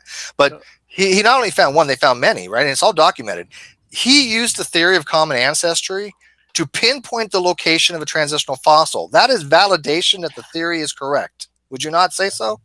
No. How would you not? Was it just random luck that he found the exact fossil transition he was looking for with exact characters? What exact fossil are we talking about? Tiktaalik. Because what I've heard Tiktaalik. What I've heard evolutionary biologists say is that to show that to have evidence to have fossil evidence to suggest that a bat and a whale, okay, we're talking about the mammals here, at least I think we are, a bat and a whale share a common ancestor. We would literally have to have millions of transitional fossils. Why? And Why do you need millions? Evolutionary That's biologists. what they've said. No, you in fact, real quick, then I'll give it to you service, I promise. Sure. Let me tell you this. You don't need a single freaking fossil to validate common ancestry. If no fossil was ever found, we would have overwhelming evidence just on the genomics alone, and ERVs, as somebody points out, ERVs was a very good evidence. By the genes themselves, we can validate common ancestry. We don't even need fossils. So what you just said, no biologist I could think of would ever say. And I know quite a few biologists. They have said that. They have said that. So So if I can give you these names that I don't have off the top of my head, would I win this argument? If I could give you names? I think you're misunderstanding what they probably said more than anything else. Exactly. All right. That's enough of this conversation. Yeah, I do appreciate you having me on, Steve. Okay. But I will talk to you again, Chris. Okay. All right, Tim. Have a good day. Thanks, man. Chris. All right. Thank you. Thanks for your time, Chris. All right. Thank you. No. Sorry, frustrated and serious. I thought he was going to stay around, but I honestly, that was. I was just going to point out one thing. If he wants archaeological evidence, like if the only thing that he'll accept as evidence is bones, because that's what it's sounding like. The only thing he'll accept as evidence is bones. He's ignoring genetics. He's ignoring taxonomics. He's ignoring everything. He just wants bones. Okay, cool. You want evidence of a common ancestor between a whale and a bat? Vestigial hind bones. Yeah, whales look at the phalanges. Look at the hands. Like they're the same bones. It's if the only evidence he'll have is bones, then we can point to vestigial ones that are still there now. We don't even go into the archaeological record for it. So no, I the entirety. Me and Frustrated were on my Discord yelling, so we could hear each other yell instead of screaming at the wall. Yeah, I think Mr. Sirius in the live chat says this, and I couldn't agree more. He said, quote, win the conversation. It's never about learning. And that's what I've noticed too. Look at, again, people can say, Steve, you're a layperson, you don't know biology, you don't know philosophy, and that's their opinion. That's fine. Look at, I have tried to learn these things over many, many years, and I'm still a layperson, but I don't have many experts saying, Steve, you don't know what you're talking about. Matter of fact, I've never had an expert tell me I don't, and no clue that what I'm talking about. Well, the closest I came today was I did some weird math stuff, and Rachel Traylor, Dr. Rachel Traylor was like, Steve, I think you're kind of hosed on this. And I'm like, okay, you know what? Let me back this up a little bit. But the point is that what I'm trying to tell him is validatable. He learn this stuff, right? But he's never bothered to actually read any of the actual information. He just makes these assertions that they're not in the books, not in the literature. Well, that's just wrong. No, and not to mention, whenever you gave him a definition that came straight out of a textbook, he said that's not from a textbook. That's why I immediately called him out on quote mining. I don't even need to know where he pulled it from to know that he was quote mining. Which is why I was also going to say that if he doesn't believe that, then he can just go on Berkeley and go to Evolution 101, and one of the very first things explains exactly what evolution is. Not to mention, on top of that, when he grunted in frustration the minute you suggested a few books for him to read. Now, I'm just going to add a quick juxtaposition for you. So you remember when me, you, and SJ were on your channel before, right, Steve? Sure. Wow. Okay. What was the one book she recommended to me? Was Hugh Ross's Improbable Planet, right? Yeah, and which I've read. And what happened during the stream? I bought the book during the stream. Did you tell Hugh that? I have not told Hugh that, no. Well, But I'll tell you what. Tweet when you get a chance. Tweet that up to Hugh. Tag me on it as well, because I recommended that book too, so you can let him know. The reason I recommend Improbable Planet because the science in Improbable Planet is actually really good. I mean, because he's an astrophysicist, right? He's not an idiot, and he gets the science. I think, from my layperson's experience, pretty damn well. And I've read books on astronomy and astrophysics, but he only brings God into the very end, right? He makes a conclusionary argument based upon the fact that it's very improbable we should have survived all these different catastrophic events, which is not, I mean, in and of itself is not like an irrational argument. It's one of those things here, I'm positing this, you can accept it or you don't, but it's not something that is completely fallacious. It's kind of like maybe a fine-tuning argument most. We are here because the universe is fine-tuned. We are here because the conditions are for the last big five wipeout events, these huge events that destroyed most of life. We've survived them. Well, something has survived that eventually led to us, right? So he makes a argument that way, but the science in the book is right. Would you agree? I haven't managed to read the entire thing yet, but from what you've said, that is the case. I've never heard somebody say that is not the case. So until I've read it myself completely, that's where I'm going to have to sit. I still haven't even read Carrier's book completely, but I'm like halfway through it. Yeah, I don't think anybody's I've seen condemned Hugh's book as being scientifically inaccurate. I mean, he talks about the late bombardment period. He talks about like the extinction of level events and things of that nature. But it bothers me when somebody even if they don't accept that you've demonstrated that they're wrong, which I think Chris was demonstrating. I actually have a video about Chris on my channel. I've never talked to the guy, and I know I can come off a little bit over the top when on some people, but when I hear that level of, hey, I'm going to tell you the way it is when I won't even actually read anything, it's frustrating. And that bothers me. I think the proper response, even if you don't have a lot of, if somebody says, hey, could you read this material so you can understand this position a little better? The proper response is always, okay, I'll go ahead and read that material. If I'm taking the time out of my day to make this argument, I can probably take the time out of my day to read a freaking book. Yeah, I think. But is it a reflection of your education system? Well, I mean, maybe. I mean, I gotta admit, our educational system could use improvement. I grew up in a so just I know that our education system is bunk. I'll agree with that. Yeah. But just, there's a tiny bit of back. Oscar, I've never spoken with you before. It's Tim. But Tim. I just see Oscar as the Tim. Oh yeah. Oscar's the name of my cat. Gotcha. You want to be named as your cat? I'll gladly do that. But so I'm afraid he's dead now. Well, that's unfortunate. Please don't die. That's bad. But I grew up in a Christian private school, and I was taught young Earth creationism at an academic level, so it was ingrained into me, from the very beginning. So I can say that yes, it's probably a failure of the education system, but I'm not experienced with the early public education system because I wasn't in it. I was in something that arguably was worse. Yes. Or maybe it's not the system. What made you a critical thinker? Two things. One, my grandpa was a theist, so he wasn't like the out group. And I was a KJV onlyist, and he said, let's have this conversation again in a decade. He just gave me 10 years to reflect on it, because to me, that was a lot of time, but to him, that was, a percentage of his life. Yeah. He brought up the conversation again 10 years later and said, are you a KJV onlyist anymore? And I was like, no, because in those 10 years, I had actually learned a little bit about how the KJV came around and went, wait a minute, this this version was penned in 1611. It's weird in the later versions are considered to be the canon, vice the earlier version, right? Usually in critical, what is it called? A textual criticism. You always go to the earlier manuscripts, right? You would go to the earlier manuscripts, and then when I researched further and found that even the Greek manuscripts they used, they based it off of ones from the mid and late 1500s. So even that's still really far removed. So I was like, I'm not a KJV onlyist anymore. That was the first step. The second step, when I actually got to high school. The school that I was in before, the private school, was non-denominational. So they taught that everybody who was a Christian, whether you were Catholic, Mormon, JW, doesn't matter. You were Christian. So when I met my Catholic science teacher, and he subscribed to the theory of evolution, that was like a culture shock thing for me. Because for me, I was always taught that it's wrong, it's evil, etc. And yet here's a Christian who subscribes to it, and he's teaching a class on it.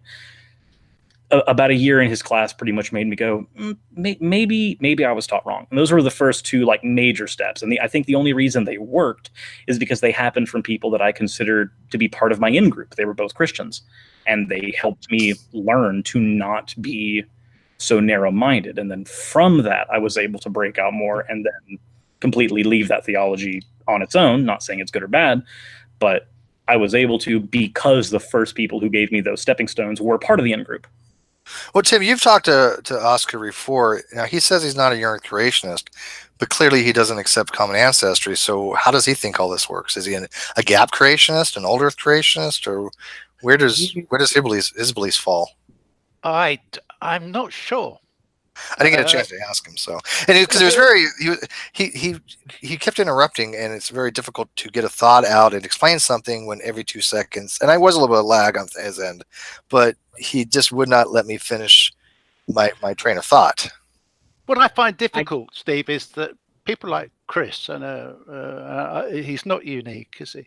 No, it's cookie cutter. Cookie cutter script, man. Seriously, it's in the live chat. It's just it's a script. That's all these things are. They're cookie cutters. Why do you think we get so good at this? Because most of the time they don't bring anything new to the table. No, you're just refuting the old argument. Yeah, I mean, Cyrus and I could do this blindfolded at this point, deaf, dumb, and drunk, because we've heard this all before, right? There's nothing new in any of this. Yes, but I think what the people like Chris come to the table convinced that they are right. Mm-hmm. That is the problem, isn't it? Yes. And the difference is it's okay to be convinced that you're right. That doesn't mean you believe something. If you believe something, you're convinced. Nothing wrong with being beliefs. The difference is Cyrus and I, we know where to go to find the validation of what we're talking about. Right? It's like this was like the other day on Twitter. I had put something out about how much the church has spent with these scandals, right? And you only get 280 characters, right? So you can only put so much. And of course, I want to put what I want out rather than waste it with big old links. But Vice Rhino goes, well, do you have the link for that? I'm not saying that you're wrong, but I want the citation, and he's fully able to do that. I love Vice Rhino. Yeah. But then I gave him the citation because I knew where to get it. Right? I didn't put out information without just pulling out my ass. Right? It's like the guy who I just did a 3-part series called Discount Hovind. This guy who is like a Ken. You've actually watched the Discount Hovind series? Yes. I looked at your source video for that, and his entire YouTube channel's name is "What is your worldview? Creationism or evolutionism?" Oh, that's just so cringy. Because it's evolution's not a worldview; it's just a scientific theory. But yeah. anyway, I don't subscribe to worldviews. Like I've told people again, I think worldviews are bumpkiss because and that's one worldview, but that's not even something I think is quantifiable. But like when he pointed out that evolutionary theory is true, and they use because evolutionary theory is taught in schools, that's why we're getting more school shootings. So I was like, you know what? Just for giggles, let me look up the statistics for violent crimes in the United States, which would include that. Let's look at the statistics for that in the United States. Let's see how that pans out. Oh, whoa, holy shit. It looks like the violent crimes in the United States have done nothing but go down since the 90s. And I provided the article for that too in my citation. You can always blame something for anything, right? I mean, there are people now still blaming the church scandal on atheist. Wrap your head around that one. I don't get it. Right? I just okay, but no, evolution doesn't cause the demise of society. Evolution is a biological fact. Accept it. It's not going to change. It's kind of like flat Earth is wrong. I don't give a crap what you say. It's wrong. These are nothing that are up for discussion or debate. Although we like to talk about them because it's usually for entertainment value and mockery. But there is no reasonable way you could debate something like flat Earth or young Earth creationism or evolution doesn't happen. These are just not debatable topics. Oh, SJ just in the chat is challenging you. She says, school shootings have gone up through copycats. But school shootings are not. You can't say school shootings are due to teaching evolution because that's just not a correlation you can make. That's just absurd. And he seems to think that because evolution, if it was true, then you could not have morality. And it's like, no, the reason we have morality is because we are moral agents. That's, I think, what he doesn't understand. Morality is not contingent upon a deity. Morality, the only necessary thing for morality, I think, and I could be wrong on this if somebody wants to correct me, is that you have to have moral agents. I think that's right. pretty much, if you have agency, you have the capacity for morality in whatever standard you adhere to. If you adhere to objectivism, anti-realism, it doesn't matter. If you're an agent, you can ascribe to a standard. You can subscribe to a standard of any kind, even if it's not even well defined, then you have some standard of morality you can use. And that only comes from being an agent, not being an automaton. Yeah, exactly.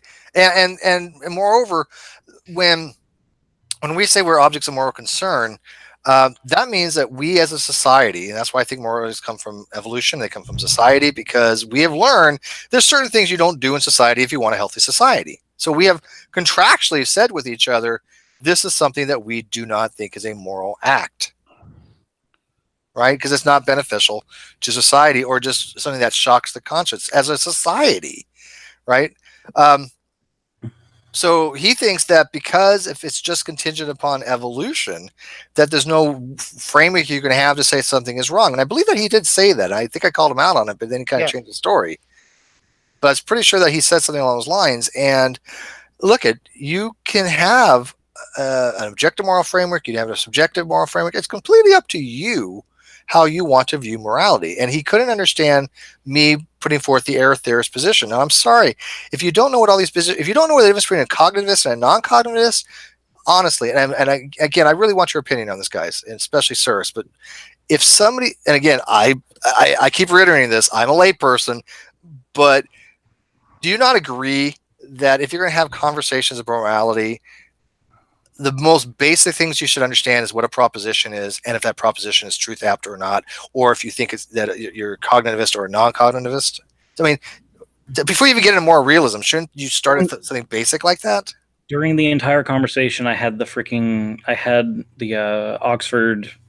There's an entire paper they have on there for moral anti-realism and the different kinds. That's why I yelled out. I was like, "There's 5." Oh, I think I've asked you that question before. I've had a deja vu. I think I've asked you this. I pulled that stuff up as I was listening to the conversation before I typed anything into the chat. Tim, would you agree on that? I mean, Tim, again, you're jumping into this, and I think that's great, by the way. And the only way you're going to get better is by doing it and by learning from mistakes, right? So I applaud you because you are willing to accept criticism, you're willing to accept reproof, and you want to learn. That, to me, is everything that the Great Debate community stands for. Yeah, my philosophy in life is the day I stop learning or stop being willing to learn, I might as well, pop my clogs, as we say. I love learning. It's just the problem is that I have a short attention span these days. So I used to have so much ability to brute memorize things, and I lack that ability any longer. But yes, I do. My problem. It's hard because I'm sitting in a chair for hours on end. I got a million things to do. I'm working on podcasts. We're working on getting guests. It's a lot of work to do all this stuff. People that say that when you're on YouTube full time isn't a job, I don't think they've necessarily put the work in to see how much work it actually takes. I stayed up till 7:30 in the morning editing my last episode, and I know he does. I've talked to him at 7:30 in the morning. I've talked to Sir. I'm like, what the fuck you still doing up? He's like, oh, I'm still finishing my video. It's a lot of work. I'm freaking editing still. I can't sleep. But then they demonetize you. You're like, what what? All this work and I get demonetized? Are you seriously, YouTube? And then they come back later. Oh, we've reviewed it. It's okay. Okay, by the way, I thanks. just wanted to point out, I've been looking up the statistics for school shootings from '92 up to present day. It looks like they actually have gone down too. It's not just violent crimes. Yeah, I don't know the numbers. But, Yeah, I figured once SJ called me out on it, I figured I'd go ahead and fact check myself more specifically just to see, and it still holds from what. Yeah, but you notice that I noticed with apologists, they always try to relate things to atheism, and this going on with the red pill religion now. I've been dealing with those guys again because they put out some lousy narrative, lousy apologetics, and they included my name in it, and they got a lot of stuff wrong, and I've been correcting them on it. And I've realized that, you know what, they don't care about facts. Alternate facts are just fine with them. And that's why I started explaining to them. That is why I've said that I know more moral anti-theist and atheist than I do moral theist for a generality. Because those theists on that side of the fence, like the red pill religion, the clown car posse, they are not moral people. Straight up not moral people. Now, I'm not generalizing to all theists. I know a lot of moral theists. I love Cy Gart, General Han Solo, great theists, and they are moral people. But if you're going to justify the actions of a church by saying, well, they only spent $1 billion here and $1 billion there to cover it up, but all the other money is going to charity and this and that, you aren't a moral person. Whenever somebody says, and this has been something that somebody said to me, people who aren't even Catholic that are still defending this for some reason, who said to me, well, then why are you still paying your taxes? It's not an isolated I know you had a conversation on your Facebook about more than this. one. And I've had a few of them since then as well. And I'm just like, well, there's a difference between taxes and tithing. And if you think they're the same, then we're going to have to go ahead and grant theocracy. And if that's the case, we have a whole different fucking issue to deal with. But we don't have a theocracy, so there's not a correlation between taxes and tithing. So don't compare the two. Yeah, and by the way, I'm to clarify, I'm not talking about Christian apologist. I'm literally mean apologist, but not like Christian. Can I ask you something, Steve? Yeah, but let me touch on this real quick before we go down another rabbit hole, because Sarah's brought up a really good point that I want to address. When I was criticizing the church, right, for what they did, right, not for this is a clarification. I am not bashing on the religion. There's nothing about their faith that I attacked. Huge distinction, right? These are the actions that they have done for the crimes and the cover-ups of the crime, and when the funds will go to. It has nothing to do with the religious beliefs, and that needs to be emphasized. But when somebody says, well, what about this? The whataboutism and the two quo fallacies, which means that, oh, well, Steve, you're condemning me, but you're doing this, blah, blah. That is a fallacy, because what they're doing is trying to distract from what I am making the argument for. And what Cyrus is pointing out, there's people saying, well, why do you live in the U.S.?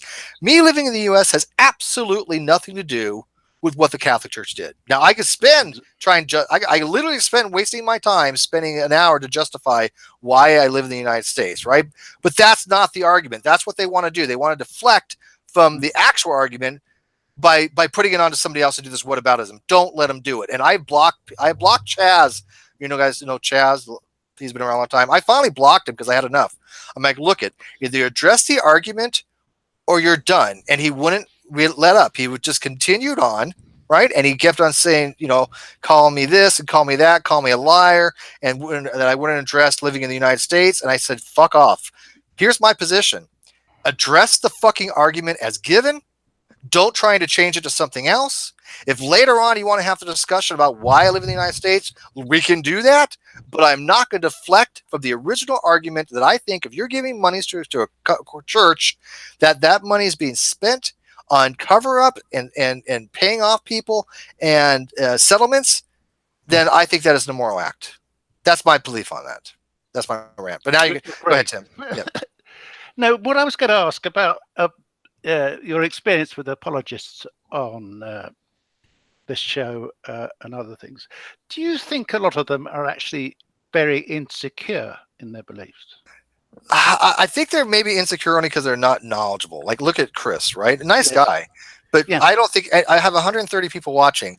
If one of those people that have just one in my audience that's watching or will watch this video thinks that Chris is knowledgeable, I want to talk to that person. Yeah. Because I don't think that even a theist would go, yeah, he knew what he was talking about. Not one. No. And I think that leads to insecurity because he knew that my questions were showing him to be wrong. Again, I've been criticized the way I do questioning fair enough. But you know what? It works. And it is a Socratic type approach. People think they get entrapped. No, if you are questioning somebody where it points out the absurdity of their argument, or they don't understand the concepts, and I'm not saying sharpshoot. I don't like that. I don't sharpshoot like, oh, explain to me all this technical stuff. No, basic stuff that you're arguing. I want to understand if you have an understanding of the concepts, right? Because you're arguing for it. That's all. That's not sharpshooting. That says, okay, tell me what if you're going to argue evolution is wrong, to me, I think you should at least know what evolution means, right? I don't think you have to have a deep understanding of it. No, that's why the minute that I came in, I asked what I think is the most simple question. Because if you answer what is our closest common ancestor with either chimp or monkey, I'm sorry, the conversation's probably over. Yeah, and by the way, I knew it was bonobo, but I also watched Dawkins even explain that. But I knew before then too, because especially when he said Dawkins says it was a chimp. I'm like, Dawkins doesn't say it was a chimp. He was quickly said it was bonobo. You're talking out of your ass. Yeah, that's in that video, and I believe it was he showing what's her name around during that video? Was that the video he started talking? Oh, he has a couple, but yeah, I definitely remember him talking about bonobos. But what was I actually going to say? Oh yeah, to clarify, one sec. I'm trying to read the live chat here.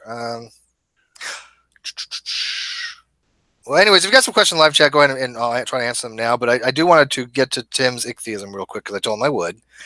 Yes. So Tim, by the way, I like you, dude. You're Thank you. Cool people. It could be the British accent, because I think all British accents are like, people are like super intelligent, right? So yes, we can bullshit for. It sounds amazing. It's gonna be complete bullshit, but I'm like, damn, I have to think about that now. Okay, so the way I understand Igtheism is that the position that not the proposition itself is nonsensical. That'd be a theological non-cognitivist. But an Igtheist just thinks that the word God is meaningless. It doesn't have any reference to anything. It's just like me making up a meaningless word that means nothing. And then asking you if you believe in it or not, right? So the problem I have with most atheists is that if they don't know what the concept of God is, even after 2,000 years of a conversation of a God, we've kind of sussed out many times what the properties of a type of God would be, enough to have a conversation on it. But if an atheist wants to go down that route that they still don't know what a God is, then how can they have... yeah, I know. That's why I'll carry on and have the conversation. Sure. But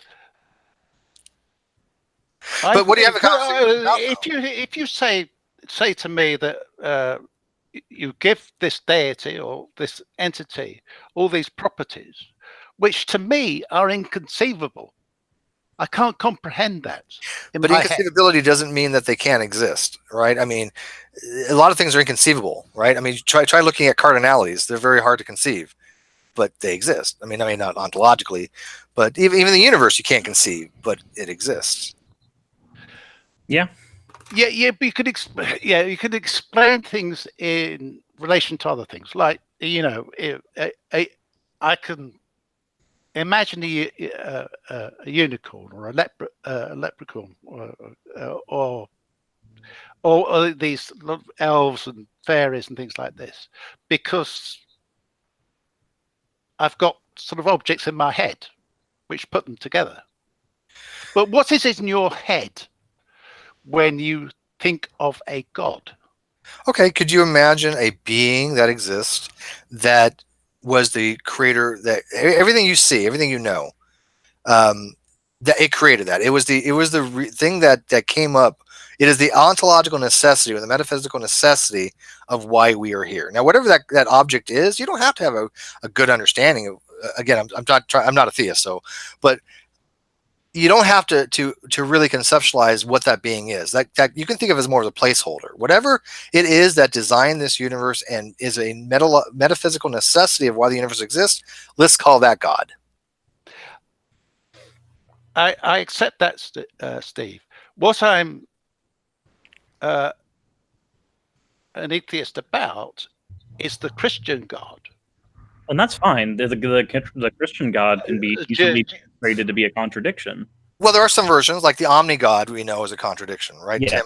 the quad Omni God is a contradiction in many different variations. doesn't even need to be Well, quantity. Three omnigod is. I mean, even if you have omnibenevolence, omnipotent, and omniscience, evil exists, and those four premises. Only two or three can be true at the same time. You cannot have all four true at the same time. It's a logically inconsistent system.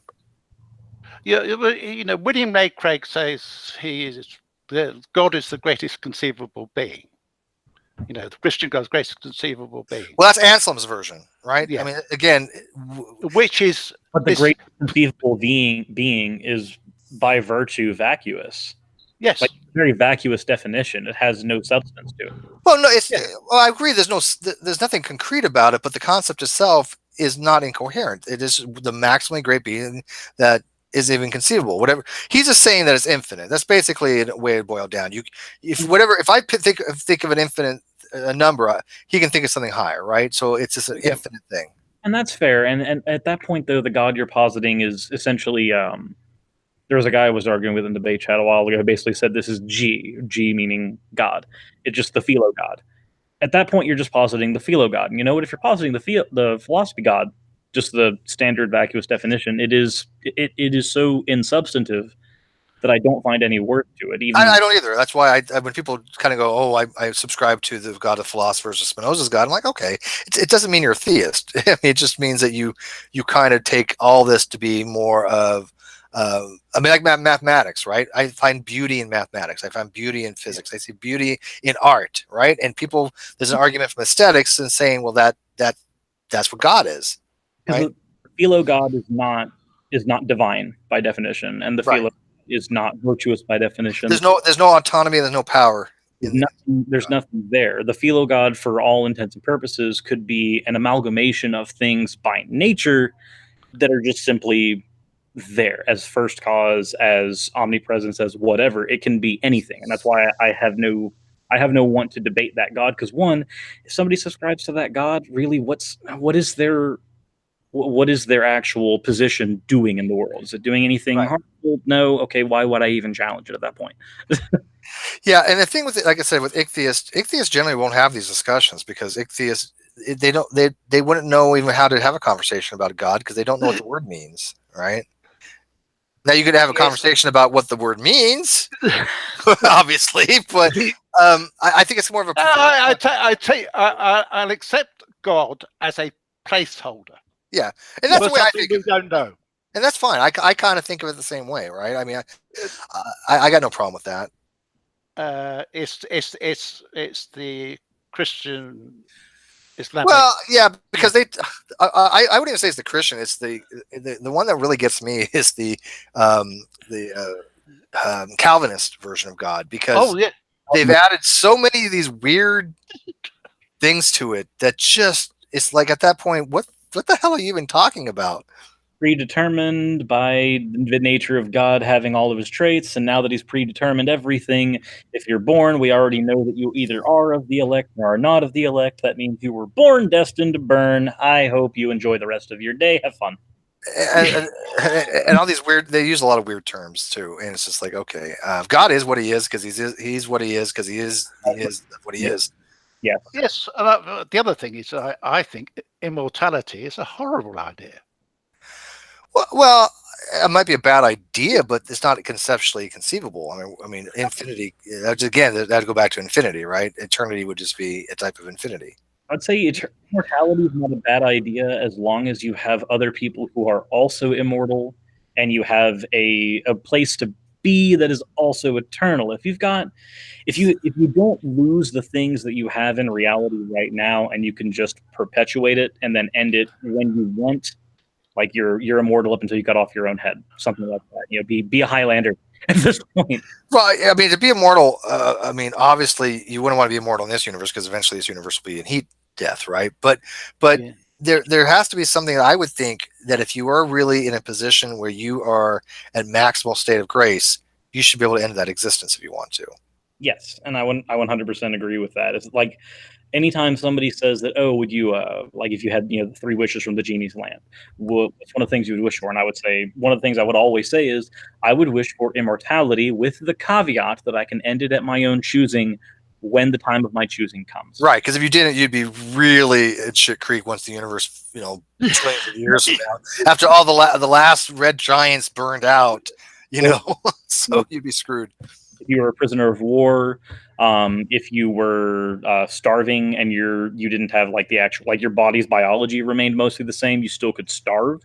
Like, I mean, there's a lot of situations where immortality without the capacity to end things is just a horrible idea. But I could accept immortality with the capacity to end my own life when the time of my choosing comes. Once I've experienced everything that I want to experience in the world, I have no regrets.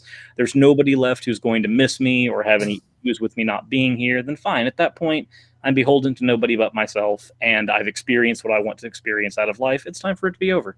But in this world, immortality is clearly impossible. Biologically, you can, except for, again, they call certain things immortal, like jellyfish and things like that. But that's still more of a euphemism than anything else, right? Because they're not truly immortal, but they're a lot more immortal than we are because they have lasted a long time, and those are colonies more than anything else. Yes. My thing about my mortality. My mortality is what gives me motivation. Having a time limit is a great motivator behind anything. Yes. Yeah, well, if you think that you're going to have this like long afterlife, it's like a lot of people.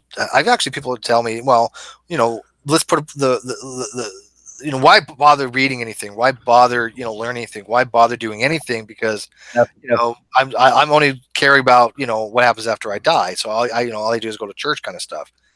I don't think they live their lives at that point. I think they've missed out on living their lives, and they've literally added nothing to society at that point. Now, I'm not saying that I have, but I try to do what I can for my limited little world. Well, your contribution to society is having a channel where people can. That's fine. That's funny. It's the minor things. Just yesterday, a guy on my Facebook page. I'm not going to dox him, but a guy on my Facebook page said the only reason he's changed his positions and that he is now going to be starting an educational fund for things and getting into philosophy. One, because he's getting into philosophy because he's listened to me, but is because he mentioned Dr. Richard Carrier, he mentioned Aaron Ra, he mentioned Apologia, and me. He said, because of you four, I have completely changed the way I've thought about things. That if you just do that with one person, you've influenced somebody. That's how I feel too. There was actually a guy who I met through gaming very recently. He actually did. It's the same situation. I'm not going to dox the guy. He's becoming one of my good friends. But the banner that's on my channel now and on my Twitter and like the new avatar with the background and stuff that I use now, he built all those for me because he had when we first met, he had a perception of what an atheist was. Because apparently his uncle was a very virulent one, a very caustic one. And then when I said I was an atheist, we had a conversation literally after gaming together. So not even somebody who's normally part of this conversation for a good 3 hours on theology and epistemology. And I think your mic is farting. Is the mic farting? Yeah. Mike farts. Now, it's better now, but that was weird. Now we can't hear you at all. Oh, he farted himself out of existence. I'm dying. There you go. Okay, is that better? Yes. Okay, much better. But at the end of the conversation, he said that apparently I had changed his opinion on what an atheist actually was, and then he started building stuff for my channel. He's a graphics designer by trade. And I was just like, wait, most atheists you talk to aren't like me? Because like most atheists that I talk to kind of are, like Godless Cranium, Apologia, like most of them are chill. Very similar. Yeah, very, very similar. Yeah. Well, and it's kind of funny you mentioned that because I had asked those guys from Red Pill Religion today. I said, who would you rather leave your child with? These anti-theists that you're always complaining about, mostly the ones that they know from the internet, or one of the persons from the diocese from the Pennsylvania church. Yeah. They didn't answer. They basically said, well, and I have to get back to them, but they basically said something along the lines of, well, there's bad people everywhere. I'm like, you've completely dodged the question. You just deflected. Instead of answering, it's like it's the reason why I try to tell people not to like deflect every theist into young Earth creationism, because that's something that we see happen a few times. Somebody's like, no, you have to take your Bible as literally. You have to take it in English, and all that does is just make it easier to knock it down. You can't. do stuff like that. You can't ignore a question completely by deflecting it or falling into whataboutism or anything like that. You can't. And that's what they've been doing. A lot of do whataboutism. that. And I'm not the only one that's noted it. So you when somebody says something specifically, you can't just say, well, what about this? You have to go, okay, that thing might be bad, but we're not talking about that thing right now. We're talking about this thing. I know, Steve, are you familiar with Imam Tawhidi? The Imam Tawhidi, he's the Imam of Peace. I don't know on social media. He's a Muslim apologist and imam who's trying to reform Islam to be a lot more, basically the mirror image of what Christianity is in the United States. Like very chill Christianity is what he wants to muddle Islam to be, and I support him in those efforts. One of the things that he's pointed out when somebody says, why are you focusing so much on de-radicalizing Islam? Aren't there other things you could be doing that would probably be easier?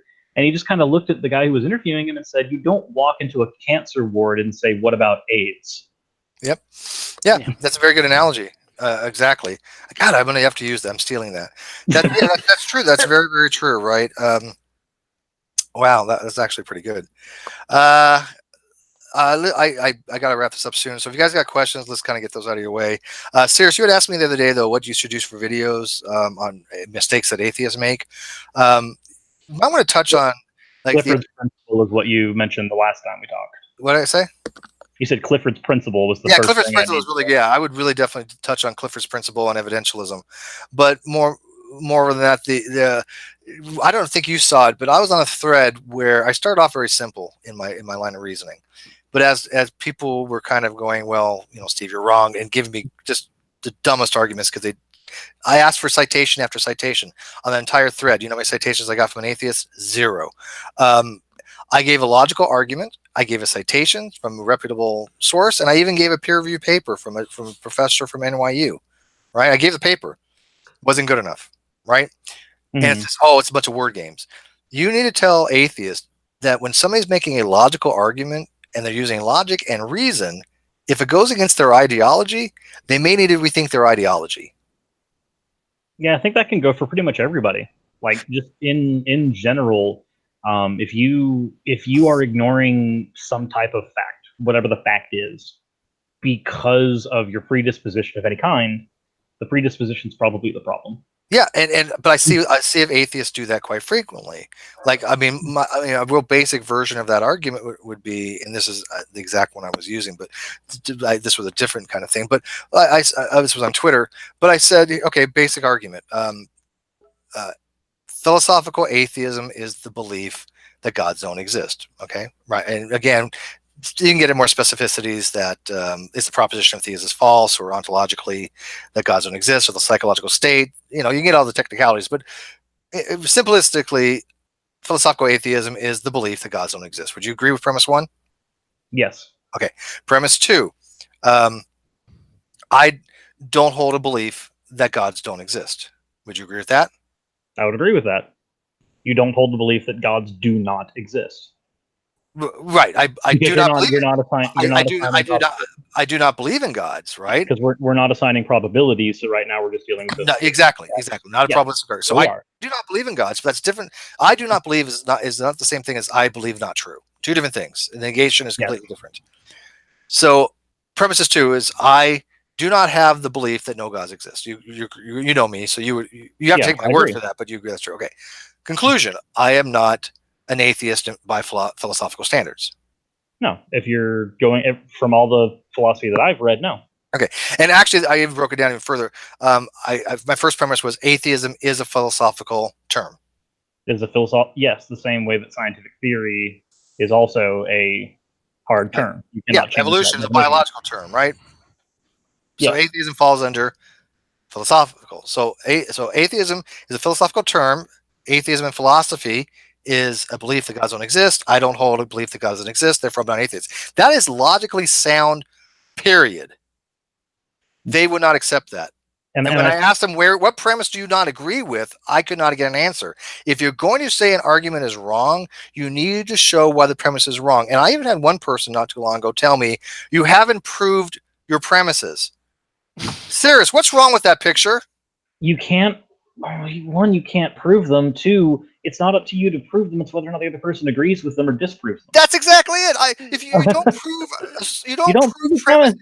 premise. These are not scientific assertions which you don't prove anyways. You're offering an argument that somebody can accept or reject contingent upon it. They accept the premises, they think it's logical, they get it sound, and they find it convincing. But you don't prove a premise, because all premises are assumptions. You're making an assumption that could be true, but could not be true. A premise doesn't have to be true, but then your argument is unsound. But it's up to you to determine whether you accept the premises or not. I'm offering them to you to accept, like I just did to you. I gave you 4 premises. You accepted all of them. You agree that therefore that is a logical argument. Which is why the fact that if you ask me the exact same questions, if we're not assigning probabilities, I have to answer in the same way, which is why I have the position that I do, which is philosophical agnostic, colloquial atheist, which covers both things and ends the freaking conversation. Yeah, because I was kidding to Galdus Iowin, because Galdus Iowin was having he said something on Twitter where he said he was talking to a coworker, and the coworker said, "So you're a pastor?" And he's like, "Well, I was a pastor." She's like, "What are you now?" She's like, "I'm an atheist." She's like, "Well, how do you be a pastor and be an atheist?" He's like, "No, being a human being, I'm not a pastor any longer. I am now an atheist." I guess the coworker couldn't understand this, and I said, "Dude, I feel your pain, because I say I'm not an atheist, but I'm also not a theist." And people go, "Well, I don't understand your argument." Okay, well, I just gave the argument like I did Cyrus. Well, that's just word games. No, it is not. Stop throwing those things around like it's word games or word salad. If you don't understand something, it doesn't mean it's word salad or word games. No, if you can take the words that they're saying, if you don't understand them, look them up, and after you've looked up the definitions, if they still don't make sense, then you have Jordan Peterson. Yeah. By the way, I got Lucifer Almighty in my live chat. He's one of my mods. He's had this problem before. He's actually been blocked by Atheist for using a very probably similar argument to that I have. Because it's a valid argument. You can't, if you're going to say the argument is invalid, at least tell me what premise is wrong. No, and when that's the case, you also have to ask, okay, what are you arguing for? Because if I say, for instance, this is along the same tangent, if I say, well, I kind of have a theory about this, and somebody just barged in and was like, that's not what theory means, it means this in science, and I'm like, well, I'm not using the scientific definition, I'm using the colloquial definition. They have to accept that. Well, I find it to be a special pleading when you enforce that you have to use scientific definitions outside of like a scientific classroom, because they say, well, this is not a philosophical classroom. I'm like, okay, when we talk about science, we're not in a philosophical. I mean, we're not a scientific classroom, but we still hold people to proper terminology. Yes. Why is it any different in philosophy? And it's the same thing, especially when somebody says that you don't need philosophy for anything, and I'm just like, well, what is the scientific method? It's a methodology. Where does methodology come from? It comes from philosophy. Oh no, here we are.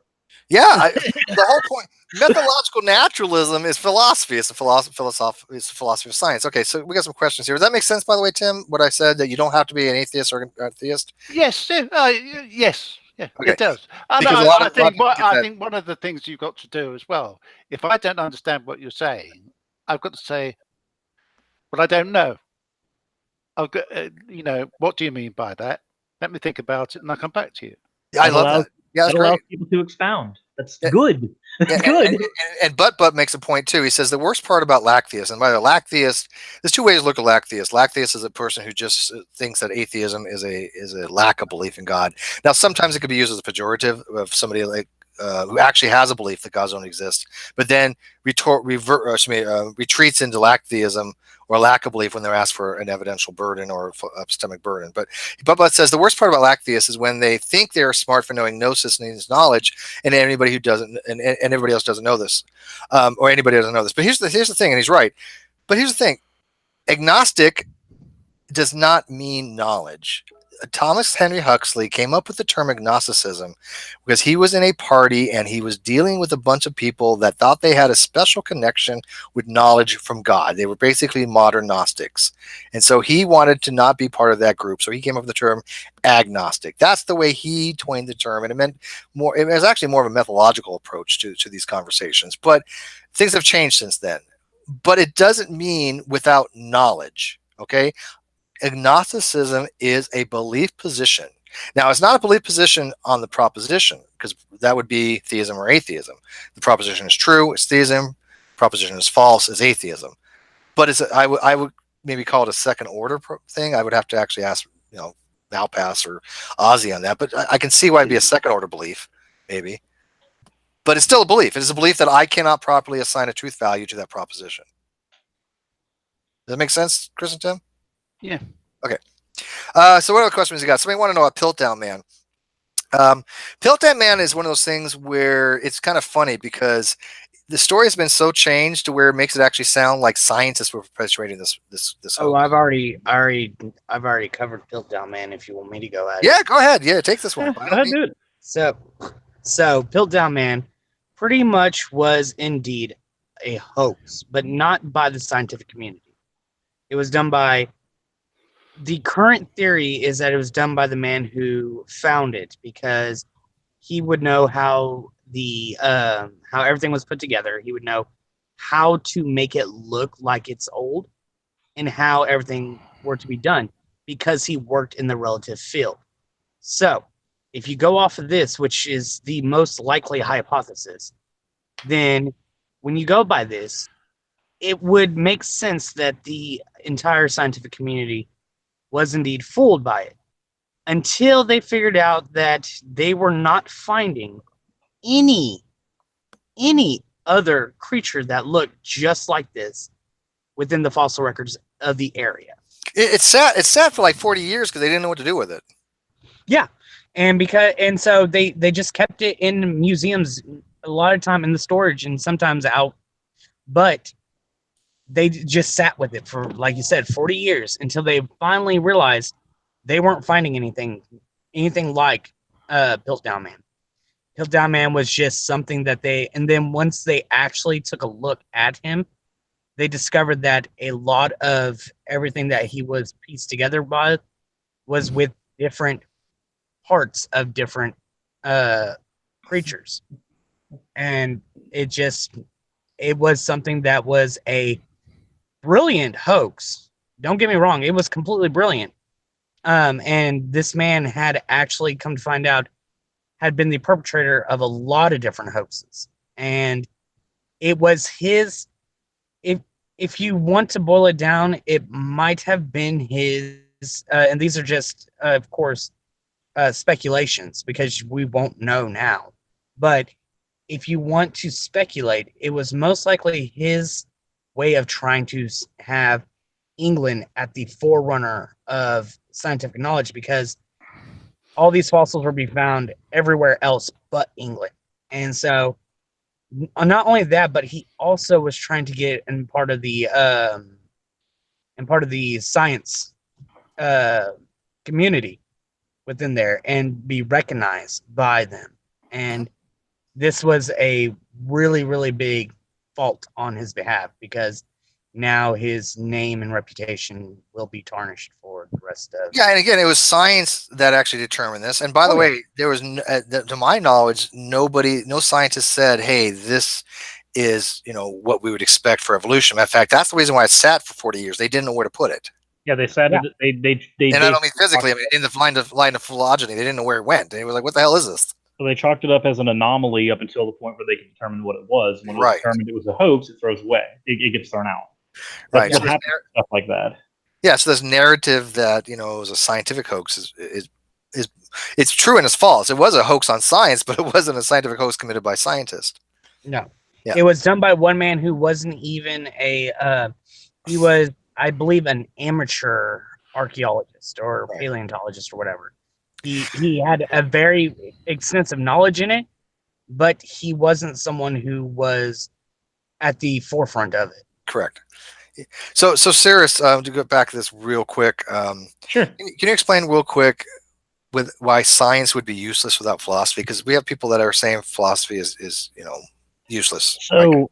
So okay, first of all, philosophy boiled down is just how you think, like how you think what you think, or why you think what you think. There is a distinction a little bit where philosophy can help you figure out the why and science can help you figure out the how, but science can't do that without philosophy, because methodology falls directly under philosophy. You establish and create methodologies through the use of philosophy, whether you're cognizant of it or not. If you're if you're thinking about how to think, you're thinking about the actual process that constitutes the algorithm that your brain is using to get to any conclusion, whether you think it or not, you are utilizing philosophy. Yep. Informally or formally. And even the concepts of knowledge and truth, those fall under philosophy. If we ask, how do we know what something is true? How can we say something is true? How do we, in science, say something is a fact? How do we say it's that we know something to be the case in science? Science doesn't tell you any of those things. And that's the thing, is that Philosophy does. When somebody says that, oh, you don't need philosophy for this, typically, and would you agree with me, Steve, typically they're talking about formal philosophy. You don't need formal philosophy for this. And that's true. Yeah. You don't need a lot of philosophy people will never ever use. Yeah, you don't need formal philosophy for things, but how you reach conclusions, how you think, how you use your brain, not talking about how the synapses fire, because that's psychology, is philosophy. That's what that is, boiled down to its most basic form. And if you didn't have that to begin with, how would you construct a methodology? And if you can't construct a methodology, you can't construct the scientific method. And without the scientific method, how can you have science? Yeah, I think the problem is this kind of reminds me of the same mindset that creationists have against biology and evolution, right? They want to disparage it, but they don't take the time to go actually and learn it. Everybody I've ever talked to that says philosophy is useless has never taken the time to learn it. And you know what? I speak from experience because I was one of those people. I said 4 years ago very clearly many times, not on air because I wasn't really on air at the time, but I had no use for philosophy. I had a guy that was a friend of mine, PhD in philosophy, he used to kick my ass. And I'm like, this is just a bunch of semantic mumbo jumbo. But I was wrong. I mean, I realized as we were having conversations, okay, it's kind of interesting. Plus, when the Pal Talk Power Rangers came on and the Precept and all that kind of stuff, I was like, maybe I should kind of learn more about this. I started before then, but I said to myself, what is it about philosophy that my friend is using against me to destroy my positions here, right? And I realized that it's because he knew it's philosophy. That's how you do it in philosophy. It's the reason that people can get the floor wiped with them when they're dealing with someone like William Lane Craig, because Craig is going to use philosophy as a weapon. And if you don't know how to use philosophy as a shield, then I'm sorry, like any situation where somebody has a weapon and you don't have a way to defend yourself, you're going to get skewered. Yeah. And even still, even in these conversations, things like that get brought up. I mean, like Chris, even in this conversation, he had talked to Tim about proper basic beliefs. Tim, have you ever heard that term before? Yes. Yeah. Okay. Now, a lot of people wouldn't, though, right? Unless you've looked at philosophy or you've been around the Great Debate community or some of these videos, you probably wouldn't be familiar with the properly basic beliefs. So you kind of have to have an understanding of the terminology if you're going to have the theist atheist kind of discussions, because these are philosophical positions. Yeah. And so it's very heavy into philosophy. Well, how do we know reality exists? Well, okay, well, I know it exists because I just take it as an assumption. Yes. I just prove fact. Yes, I agree with Aaron Ra about it. It's that it's irrelevant if we're in the Matrix or a simulation or whatever. It is irrelevant, and worse than that, irrelevant. Yeah, and worse than that, if you go look at you can look at Hilary Putnam's, you can look at his arguments, and you also look at Wittgenstein's arguments against us being in dreams, and both of them kind of have similar arguments that it is actually self-refuting that to say like we're living in a dream. And the Brandon Nevat, he has linguistic, his is a linguistic argument using constraints, but he argues that there's that it's impossible for us to be living in a vat right now, because the difference between the words that we know now, what it would mean to an actual brain in a different universe, having these words, they don't correspond to the same objects. It's a really nuanced argument, and I don't do it justice, but it's something along those lines. But even still, who gives a fuck? This is our reality. Well, that's why when somebody whatever this is our reality, people. When somebody tries to attack you with solipsism, first of all, anytime that somebody's used solipsism in a conversation that I've seen, I'm not saying this is always the case, but almost every time it seems to be the last line of defense when you're backed into a corner. That's what I see a lot. I'm not saying it's always the case, but that seems to be what happens. Basically, the whole, well, how do you know what you know? Well, how do you know that? Well, how do you know that? Well, how do you even know you're not a brain into that? Like, okay, we backed into the part we've backed out so far that if you say you're a brain in the vat, there's nothing else, then you destroy your own arguments too. So. Yeah, exactly. By the way, I forgot, but made a good point. He pointed out G.E. Moore's here's a hand or here's one hand argument, and his argument is basically it sounds stupid because it's just a common sense argument, but it's basically saying here's one hand, here's another hand. I have two hands, therefore, well, wait, I have here's one hand, here's another hand. There's at least two external objects that we know exist in this world, therefore this world does exist. That's basically G. Moore's. Is that right? But that's perfect. That's hilarious. I mean, that's yeah. He notes Wittgenstein's transcendental argument is cooler, but it's not well known. Yeah, I have a hard time understanding Wittgenstein because it's obviously doing a lot with linguistics, like his beetle in a box argument, right? Took me God knows how long to even break down the personal language argument. It's just something that I just have an ability to wrap my head around. But I'm not good at these really, really technical stuff in philosophy. It's not my thing because I'm not a philosopher, right? I try to learn very superficial things, so I at least have an understanding of these conversations. I leave it to people that actually have a good understanding of these things. I know Coffee Smug does. I know Butt does. And I kind of defer to them. I mean, so if they say, hey, Steve, I think you hosed that up, I'm going to actually look at them and go, oh, you know what? Maybe I did, right? I'm going to second guess myself because I know they actually do read a lot more about this than I do, but I'm not exactly ignorant of it. Coffee Suck says, Steve, the philosophist sounds like an instrumental ought or hypothetical norm. The philosophist, is that guy from YouTube? I think he changed. If it is, he changed his name. I don't know what he's referring to. Then the argument is whether he begged the question. Yeah, and that's what I kind of thought too. Look, if I say, well, here's one hand, here's the other, external world exists, how is that not really kind of begging the question? Because you still don't know whether that external world is an actual reality. But it is to us, and that's the way I look at it, right? It's our reality. Yeah. Oh, Steve the philosophist. Okay, that guy. I'm sorry. I didn't realize there was Steve the philosophist in the live chat.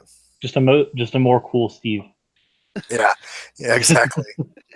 No, my stepdad's name is Steve. So anytime that I'm having this conversations about what goes on in our community with my family, half the time he's like, I wasn't in the Google Hangout with you, and I'm like, God, I swear I'm going to throw things at you. Bored Hominid. What an interesting name.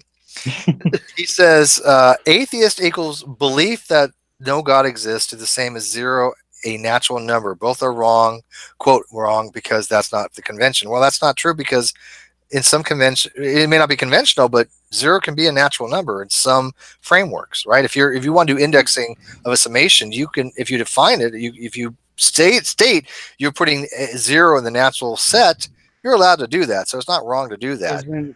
Isn't zero a natural set in binary? Is zero in the natural set in binary? Well, binary only has two. Well, the natural set is all the natural numbers: 1, 2, 3, 4, 5, 6, 7, and 9, right? All the positive integers. And for binary, binary refers to numbers that are in the natural set. You wouldn't actually have natural sets in binary because binary is not a set of numbers. Binary is a language. Yeah, binary is represented by two symbols. Right, yeah. And like 0, 1 is 1, 1, 0 is 2, and so on and so forth. 1, 1 is 3, 1, 0, 1. But those all represent a number on the real number lines.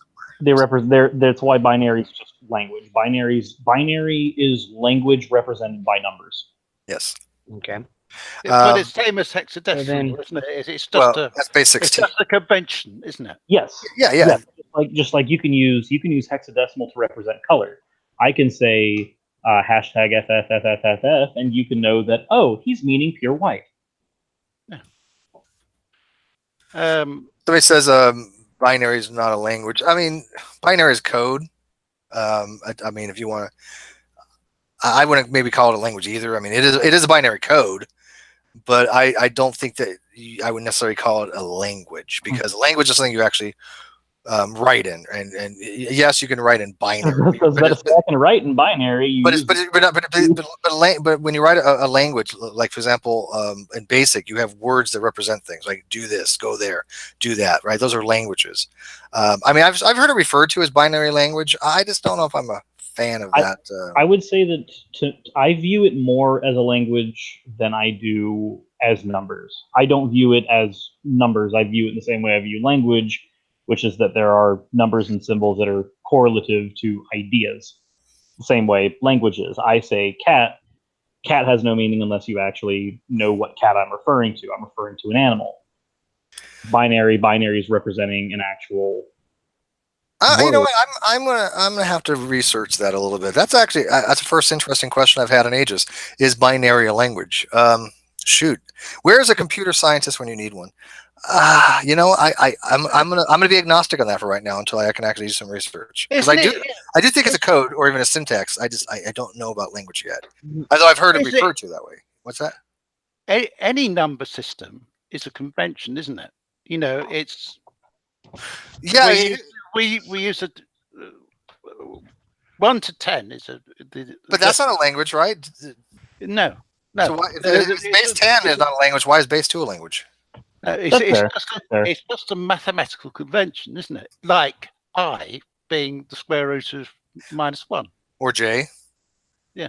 Fair, and I guess that's the same way as having, if you had numbers representative of letters via something like a cipher, it would not then make the numbers a language. Or you could subscribe to the true empiricism version of a 4-digit binary. wrap your head around that one. Jason just pointed out that I'm thinking of machine language, which is true. That's not incorrect. Machine language, yeah, machine language is machine language, sure, but machine language is taken down to even a lower level of a binary in some system, you know, at some point in the system. So, Steve the philosophist, binary is a language like taco is a sandwich. Taco is sandwich. To me, taco is sandwich. Hot dog is sandwich. It all sandwich. I eat sandwich. Yeah, Iron Charioteers. Is DNA binary? No, DNA has four generally. I almost said amino acids because Nephilim Free thinks that DNA is comprised of amino acids. That's 4 nucleotides. Yeah, no, he'll never get past that. Everybody said he's moved on and that he doesn't think that anymore, and I think he still does. I think that's very hard to wrap your head around. DNA is very hard, unless you've got an education to wrap your head around. I guess. I mean, it's a macromolecule. I mean, the hard part for me was understanding there's more than just 4 nucleotides in there. There can be other nucleotides in there, especially when you add methylation. So you can have these 5-HMC and there's a couple other weird things out there that these can have, but generally speaking, there's 4 nucleotides, but there can be other ones. But I did a couple presentations on DNA. I went from the DNA all the way to protein synthesis, so I thought that was enjoyable to do that. I think that people, if they like those kind of things, learn about it, then kind of do a presentation on it. You know, see if you get a handle on it. That's how I learned it. Well, I took it in college too, but I didn't understand it in college. I didn't. No, I'm serious. I was rote memorization. Like when we had to learn the Krebs cycle, rote memorization. Didn't have I couldn't told you what the hell pyruvite was if my life depended on it, but I knew how to figure it out in the Krebs cycle, right? Didn't know what it was. It was this literally rote memorization. Yes. Yeah. Yeah, I think the mistake with DNA was comparing it to a computer language. Yeah, I think that's ridiculous. DNA is not a freaking language. DNA is not even a code. And then the creationists jumped on it like it was white on rice. Yeah, and I've had that discussion. I've asked a lot of biologists, and to date, I haven't found one that tells me it's a code. Yeah, that's what Nephilim thinks it is. He thinks it's a code. He thinks it's Nephilim 3 thinks DNA is comprised of amino acids. So what does that tell you? It's a code, and therefore a code implies a language. You know what's funny? Frustrated. This is what I don't get. If they wanted to move that argument to the RNA synthesis from the codon chart is a code, they would have a case. Yeah, but they don't. They just stick Why with, not? No. DNA that is a code. That is a code. I mean, if you want to get down to it, I'm fine with saying the RNA synthesis codon chart is a code. Okay, great. What is that? What's okay? Big fucking deal. Yeah, but it's still funny that they don't ever go after that. They stick with DNA is a code. Especially when they tell you, oh, you just want to admit it's a code because then a code has the coder and then you're denying God. I'm like, well, if that was the case, why am I admitting that the RNA synthesis could be considered a code? I'm fine with that. Right. I just shat all of your argument. That's obviously not why I don't think DNA is not a code. I think DNA is not a code because it's not a code. The biggest issue is the fact that they see things that happen, that like they see depictions of what's happening within the body, and because it looks like something that is like, for instance, there's one section of the body that when you look at it, it looks like it walks, and so they automatically assume that that means that that piece is walking, and that means that it is a mechanism, it's a machine, and that in that case we need someone to create this. And it's like, you do realize that that's just your brain making patterns like it should be doing, Well, right? if you actually, I've actually looked into the molecular transport of some of these things, and you know what, the graphics that they have, that's not the way it really actually works for active transport and stuff like that, or whatever it is called. When you've got the with the kinesis little things that walk along the fibers and stuff like that, they make it out to be a lot more mechanistic than it actually is. Is that what you're referring to? Yeah, they make it seem like it's just a machine. Yeah. Well, and the best part about that is we understand very easily. Like it's very easy to discern that humans are pattern recognizing individuals. Nothing more. It's a very good survival trait to be a pattern recognizing individual. I see footprints in the dirt. Those footprints are not dry; they are wet. This every single other time I've seen this means that there have been food, animals, and water. The wetness. Okay, the pattern recognition that I have tells me that these things are near, aiding in my survival. And by the way, I guess I should have called. Let me correct. I should have called it active transport. I was thought about it. Active transport actually with actually transporting macromolecules or stuff or ions across the membrane. So that's not the same thing as moving those little molecules around the actin fiber or whatever it is. I want to correct myself because I'm sure a biologist is going to go, Steve, that's not right. That drives me nuts when I say things I know aren't right. But to further on the scenario that Serge just pointed out, then you come across a particular footprint that is a lot larger and a lot deeper set in mud than the other creatures around it, and you know that this is a fairly big, fairly heavy creature. Well, you see, frustrated atheists, that is just evidence that humans and dinosaurs exist at the same time, and the banana is the enemy of the atheists. Of course, we all know this. But like I was saying, that you see a bigger creature than what you personally can take down. That also aids in your survival. Stay away. Yeah, but to stay away from that creature unless you have more people. Has anybody? I watched today a YouTube video. I don't know. You've probably seen it, but it's the Incompetence Opera. I have not seen it. Look it up. It was done for. It talks about the Peter effect and the Dunning-Kruger. It's only 16 minutes. Just look at if you put Dunning-Kruger search in YouTube, you'll come up with the Incompetence Opera. I'll have to check it out. Yeah, it's very entertaining, and I think it sums up a lot of. I definitely think the Dunning-Kruger is a real thing, and I definitely think that the entire clown car posse, they literally on that peak they call it Mount Stupid, or the very peak of the first peak where it's God, because you're plotting between your experience and your knowledge, right? So the more you know, the more people think they're more confident, right? And then you reach a point where you go, God damn, I don't really know jack shit. Right, so your confidence goes way down, and then you start building up on this plateau, this rise again as you actually learn things properly and you have a better understanding of it. They haven't reached that point. They're on that peak of fucking stupid that they have limited knowledge but a hell of a lot of confidence. I'm curious, Steve. So to you, is philosophy another religion with priests, popes, and everything else? Clearly, yeah. Oh, you're right. I also remember that I forgot to tithe to the I 100% forgot to tithe to the Church of Evolutionism.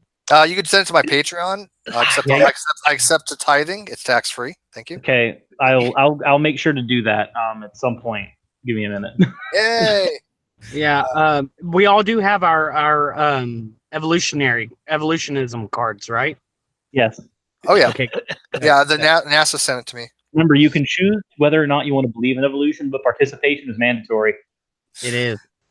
Yeah, and you know, like Chris today, that's a perfect example of Dunning-Kruger, right? I mean, clearly he didn't have the background on any of these topics, and that's a problem when you're going to have these types of discussions. Because he's going to get stomped, just stomped. Yeah, The fact that he passed biology confuses me. I'm not sure that he did. He said he did. It's again. I mean, Hey, Steve. He's kindergarten. several biologists have said to him that I don't think that man has ever talked to millions. a professional biologist in his life. I think that I'm a fan of Sigart, and I'm a fan of Sigart for the specific reason that it was only through listening to somebody who understood biology, who was also not just a theist, but a Christian, who helped me realize where I was wrong when I was a young Earth creationist. For that, I am incredibly thankful that Sigart is not just a theist, but a Christian, because it means that anytime somebody tells me that, oh, evolution's not true, I'll literally just point them to Sig. Yeah, no, and it takes a village, right? I mean, as a matter of fact, it's good that there are theists out there that accept evolution, that we can point to them and say, look, if this narrative is that evolution is something that you only find in atheism, you're completely wrong. Because that narrative is just bullshit among bullshit. Yep. And again, I think it was Tim that pointed out these are all scripts. These are all just same things over again. Look at evolution. It's just an atheist plot to take over the world. remember, evolution leads to school shootings. I mean, one of the things that I find amazing is that we weren't having, when I was growing up, we were not having these conversations. Well, that's what the dialogue has turned to. I notice when people start in the great debate community or on YouTube or when they break into the scene, almost always they start off with the most basic of arguments, right? And that's because they haven't got the knowledge. Like if somebody came in with a had advanced degrees in knowledge, they'll come in with a different level, right? They'll be like, boom, and you're like, oh crap, here's a new guy on the scene that knows his shit, right? But other people, they have to work their way up to that, and a lot of them take the easy route by throwing out the really simple arguments. I never did, actually. If you go back and watch my earlier videos, I jumped in both barrels. One of my first videos was me going right after Ken Hovind, having a discussion with him, because I was like, you're just wrong, dude. I'm the opposite. I mean, look at the early videos on my channel. I'm an idiot. we don't have young Earth creationists in the UK. Well, we didn't when I was growing up. You can have all ours. I was about to say, would you like some of ours? Yeah, we'll send them to you. We'll send you Hogan and we'll send you Ham. It's not even bad arguments. I notice even the more basal people that entry level argumentation, they love to do the canards that get some notice. Oh well, one theists, they just believe one of those sky daddy thingies. I can't stand that kind of crap. I really can't. And there's people in our community that do it, and I will call them out for it, even though they still do it, and that's fine. That's their shtick. But I don't think that helps the conversation. Well, one of the reasons I'm glad that Godless. I'm sorry, frustrated. Yeah. I'm glad that Godless Cranium did a video where he had nothing but theists on his channel talking about the things that atheists do that tune out the conversation. That's one of them. Things like that. We're calling it a mental illness. That's another thing. I actually, what's funny is I actually called somebody out on that on Twitter the other day, and they said I was right. They're like, you know what? Good point. That you don't find that very often. You don't. So that was nice. Because my argument was basically, look, to say something is a mental illness is that you're saying the brain is not working properly. You're saying there's a misfunction of the brain. The brain is doing something that it's not supposed to do. That's not what a belief in God is, because that just means if God doesn't exist, you have a false belief. But false beliefs are not something that is what makes a brain faulty, because we all have false beliefs. The goal is not to have the false beliefs. The goal is to have good beliefs, but the reality is we all have false beliefs. We just may not be aware of it. Until someone points it out. What's that? Until someone points it out to you. Yeah. Well, and then Eso says, what if somebody is mentally ill and using religion as a crutch? But that's not the same thing. Yeah, That's not a totally different thing. It's like saying I'm mentally ill and I'm a human, therefore all humans are mentally ill. No, it's not the same No. type of argument as saying that this person is mentally ill Because they have a belief, yeah. therefore theism makes you mentally ill. No, if the argument doesn't work for other things, why is it suddenly now working over here? Isn't that technically considered special pleading? Well, I don't know if it's so much that like theism makes you crazy. I think the argument is more having a belief in God is irrational, and I don't believe that. I think which is also not true. Completely not true. You can come to a theistic belief very rationally, just like you can come to an atheistic belief very rationally. Exactly. What about a young Earth creationist? They're all idiots. They're all morons. Yeah, all of those are morons. Well, and the reason I say that they're irrational, Tim, is because we have actual evidence that is demonstrably showing they are wrong. They are actually denying reality. I consider that to be irrational. Well, it's like It's delusional. Well, Yes. for instance, it would be a type of delusion, yes. But like, I can't prove to you that a God does not exist. And you can't prove to me that a God does exist. So we can both come to rational conclusions on opposite ends. But when somebody says the Earth is 6,000 years old, and I give them literally every bit of evidence that shows that they're wrong, where it's not just rationalizations that get us to one side of the fence or the other, it's physical, tangible things. The conversation's a bit different, and at that point, yeah, you have idiots. Yeah, But, sir, were you there? I don't know. We're still looking for people to have conversations with Saitan Brunicate. Rationality Rules was trying to get him. We're going to definitely get Rationality Rules and Saitan to have a discussion. That's going to break the internet. I think RJ Downing, we were trying to arrange for him. But the problem is, it's as good and as bad. We're booked until like almost the end of October, which is good, but at the same time, it's bad because we have a lot of conversations we want to have. You keep pushing off my debate, Steve. Yeah, like I'm real upset. We actually had to push back his debate because the only date of availability for Godless Cranium was the date that they had their debate.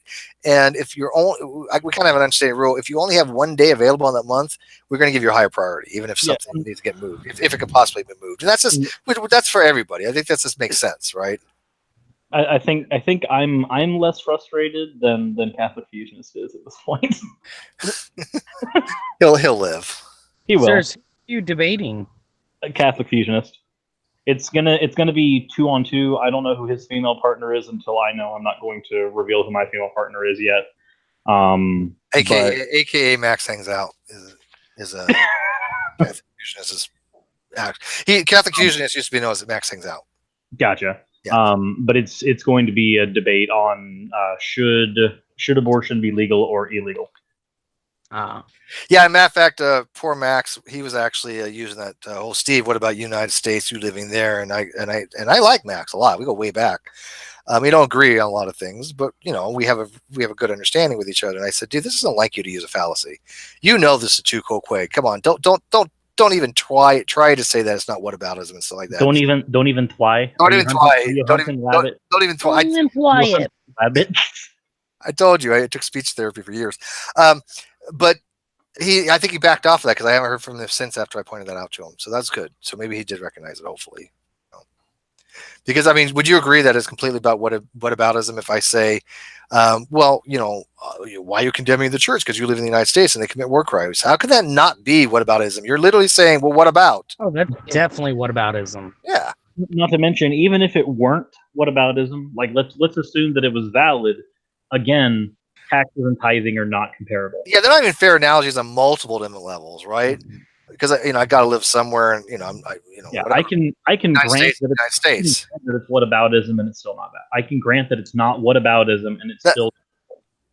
Now, let me ask you this though. I actually left the Mormon Church for moral reasons because I didn't like the way they were involving themselves in the political system in California with Prop 8, and the way they held for conversion therapy for treating gays. This was before I just stopped believing, but I was like, I can't be a part of this. I just don't. I find it to be morally wrong. Why is the church doing this? So that is a much more equal situation to what is going on in the Catholic Church. Would you not agree? I took a moral high ground, so I'm not being hypocritical. No, you're not. You're not being hypocritical there because you are. It's something that you personally have done. Just like when somebody tries to tell me that I don't understand the young Earth creationist argument, bullshit. 16 of my years were young Earth creationist years, so don't even. I was Yeah, in those shoes. you have the Abeka stuff. Yes, and I know that I'm not just remembering things incorrectly, and now you know that I wasn't talking out of my butt because we got other people who also grew up on Abeka literature in the same hangout, and literally we're just sitting there going, "Remember this part? Yeah." Ken Hovind CPA $2. Please have Rachel Slick on. We might reach out to her one of these days. We're still trying to get Matt Slick back on with Dr. Malpass because I still want to. You won't get him on. I know the reason we won't get him on again because the last time they had a discussion, Malpass just destroyed his tag argument. And even when I talked to Matt, I did a pretty decent job. Could have done better, but I did a pretty decent job in destroying his tag argument. But he had said on a Facebook page, I don't know if it was mine or somebody else, but he had said that not only did Alex Malpass not destroy his tag argument, but he actually demonstrated that God exists. And I told Alex about that. He's like, "Oh, really?" In his British, accent. Now he's like, "Oh, really?" So he's like, "Well, maybe he reformulated. Let's see what he got. His God." And I asked Matt, "Well, do you have a new version that we don't know about?" He's like, "No, same one." Remember. Hold on, I'm trying to get the actual accent of Discount Hovind down correctly. Remember, the proof that Christianity is real is that the Satanic Church exists. Oh my god, that was so hilarious. So an atheist church exists, therefore theism is true. I'm not sure that follows. That was the exact thing. That was the exact word. Not the exact words that he said. He said other satanic religions exist, and so instead of just going for Satanism, I went, well, even Satanists don't believe in a literal Satan, and a literal Satan is kind of needed for your theism. But pagan religions, who you would also probably call satanic, also don't believe in a literal Satan for the most part. So it still doesn't follow. I mean, technically, you could actually. I don't think it's illogical to even say you can believe in Satan without believing in a God. It depends on how you're defining Satan. It really depends, because if you're defining Satan as just the opposer, then that's vague enough to be adherent to many things. Satan, the adversary, the person that's supposed to be the prosecuting attorney was the Satan, right? Yes, and again, that's why I said it depends on what you mean by Satan. Do you mean ex Lucifer Satan, or do you mean the idea of Satan as the opposer? Because if the idea of Satan as the opposer, that can be applied to many things outside of Christianity. Yeah, I agree with that.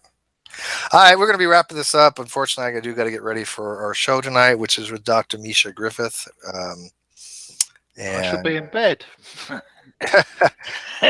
And tomorrow, hopefully, if we still have her, Kelly Jones, Alex Jones' ex-wife.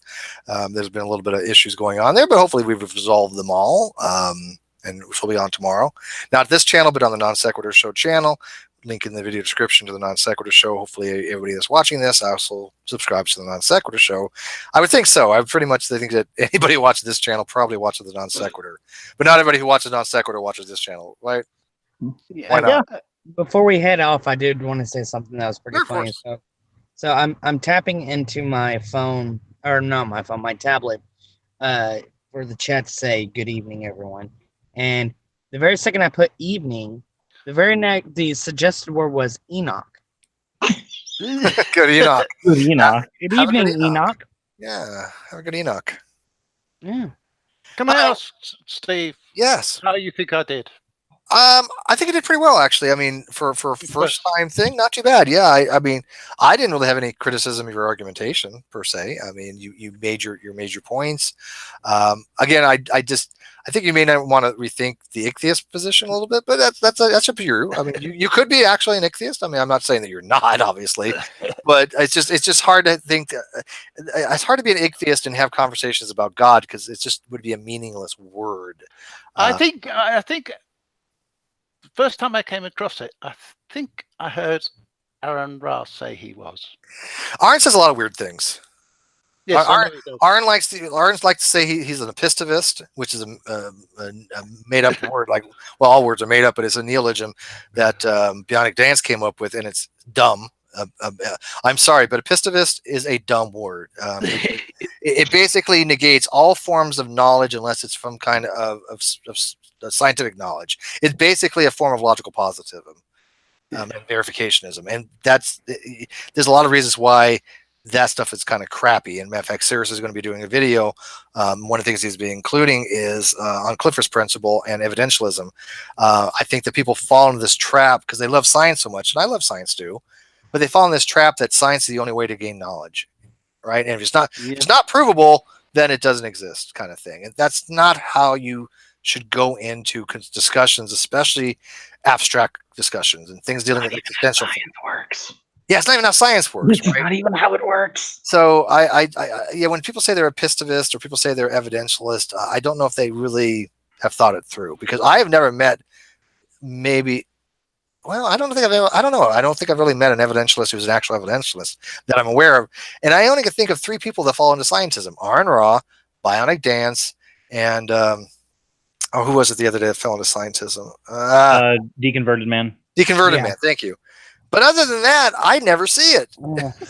You know, but would you agree that those 3 examples are examples of scientism? Yeah, I would agree. Well, especially since Aaron Rawls actually said several times that he is an epistemist. Yeah, and like, I love his Aaron. position. I really do. The utmost respect for the man. I mean, he is fucking amazing for what he does. Yeah. But I do have to. I mean, we get into discussing, but you know what? We're still friends at the end of the day. I mean, we still bullshit on the show. We had a great time last show. It was great. Yeah. He loved it. He was begging us to come back on. He's like, please let me be in that episode. Please let me. When you have Aaron Robb begging you to come back on, you've made it. Because I mean, I have respect for Aaron because he's just an awesome dude. And I've had both Aaron and Bionic Dance on my channel. I like both of them. Yeah, I'm not a fan of Bionics, but that's okay. Other people are, and God bless them. But not my cup of tea. Bless your heart, Steve. Bless my little heart. Hey, that's Southern for fuck you.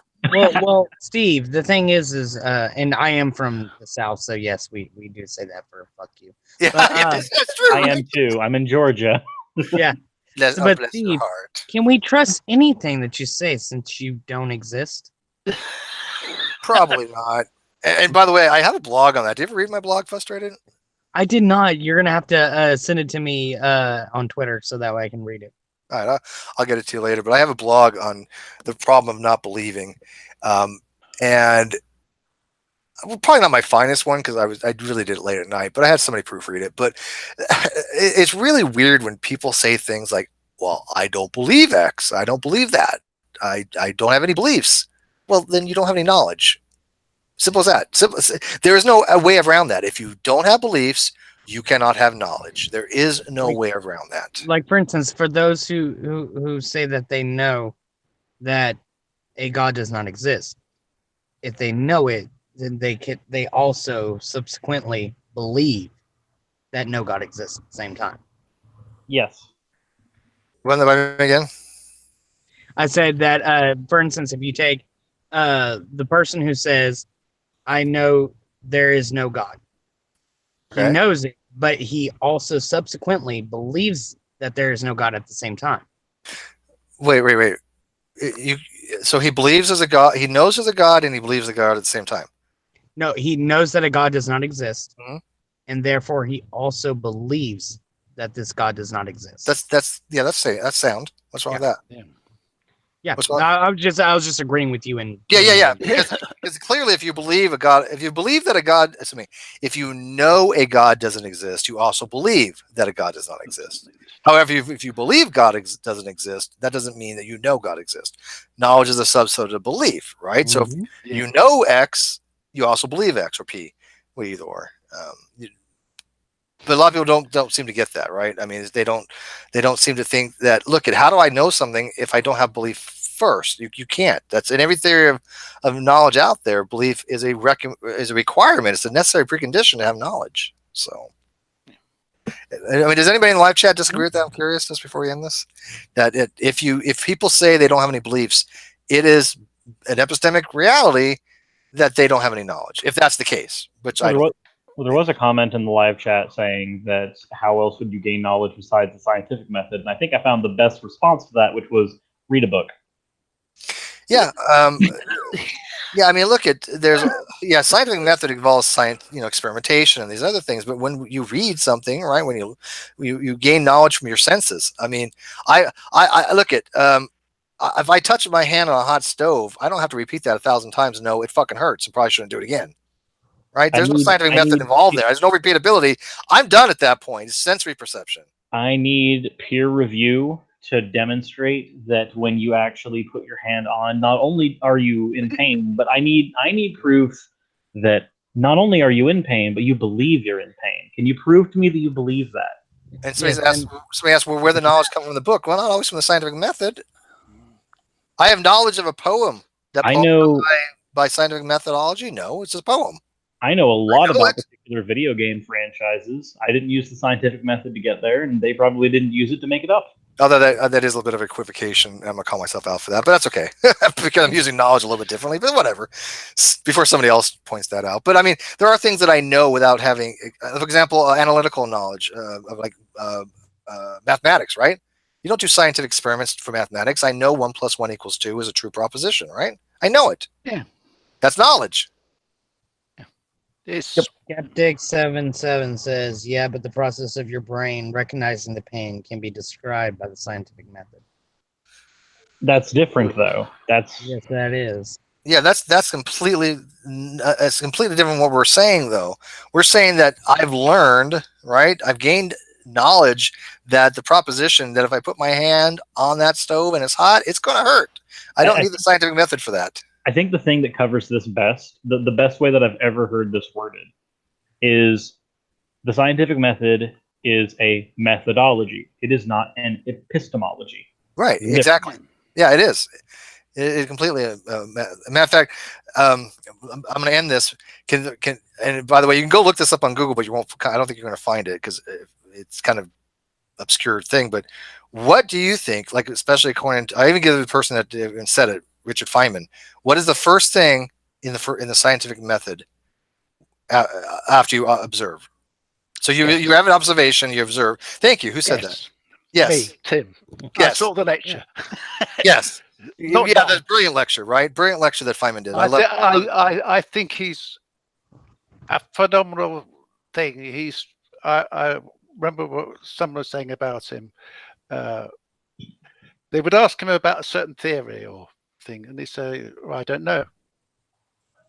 But when they started talking about it, he knew, because he wasn't interested in what the things were called.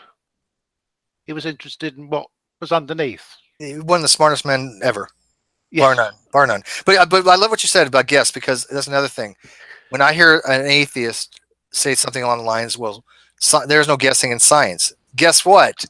You're wrong. Okay, you're wrong. No. There's definitely a lot of guessing.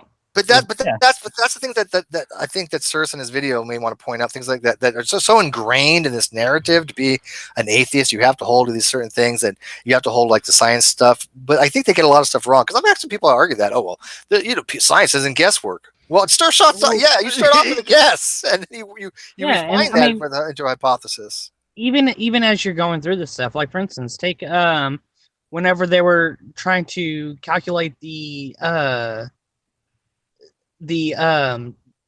temperature of the radiation of space from the Big Bang, they calculated and they said, okay, this is just roughly a guess, but it's more or less than 3 Kelvin. Yep. This it is was a little higher than that, if I remember correctly, for what they were. No, actually, what they found what it actually came to be was 2.7 plus or minus like 0.01. Yeah, I've heard like 2.73, 2.725.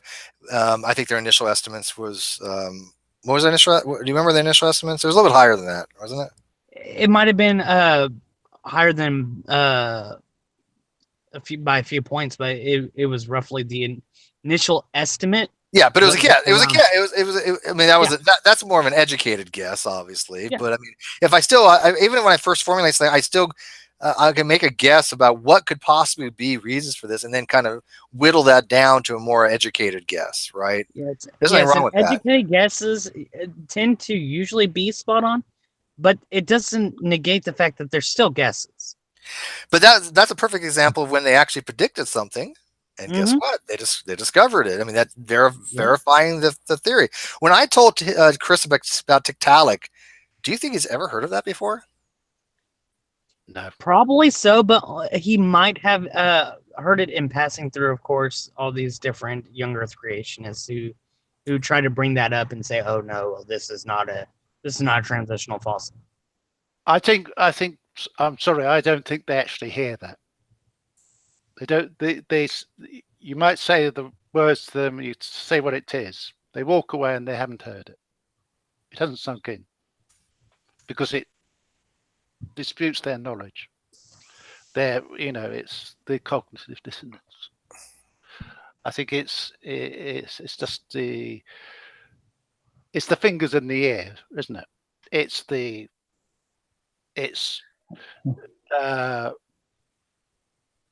It's Trump's alternative facts, isn't it? Yeah, pretty much. Also, I think when he said Trotsky, I heard I saw Trotsky and I was like, wait, doesn't he mean? I heard Trotskyevsky and I'm like, that doesn't sound right. No, it is Raskolnikov. Yeah, it was called. He was lead character in Judgment. That's why I was wondering what they're talking about. They're saying, he said, "Are you?" Yeah, he was saying, "Are you saying you don't want to be like Trotsky, Dostoevsky, who wrote Crime and Punishment?" When Jordan Peterson was saying, "Well, when it was Ozzy that asked him that question, by the way." Do you guys know that? Ozzy asked him that question during the Jordan Peterson Matt Dillahunty debate. I think a true atheist would be like Raskolnikov. Yeah, I was blown away by that, and I love the way Matt just shut his ass down. But I was like, what? And he's not the first person to posit something like that, because the narrative, and I haven't read Crime and Punishment beyond the Cliff Notes, but the narrative of the lead character committed a crime, and then it was all about him feeling guilt or not feeling guilt, kind of thing, for the remorse and the causal change that have happened after he killed the woman, right? But Steve, the last thing that Dostoevsky ever did in any of his novels was straw man his characters. That's pretty good. I'm not Ocean.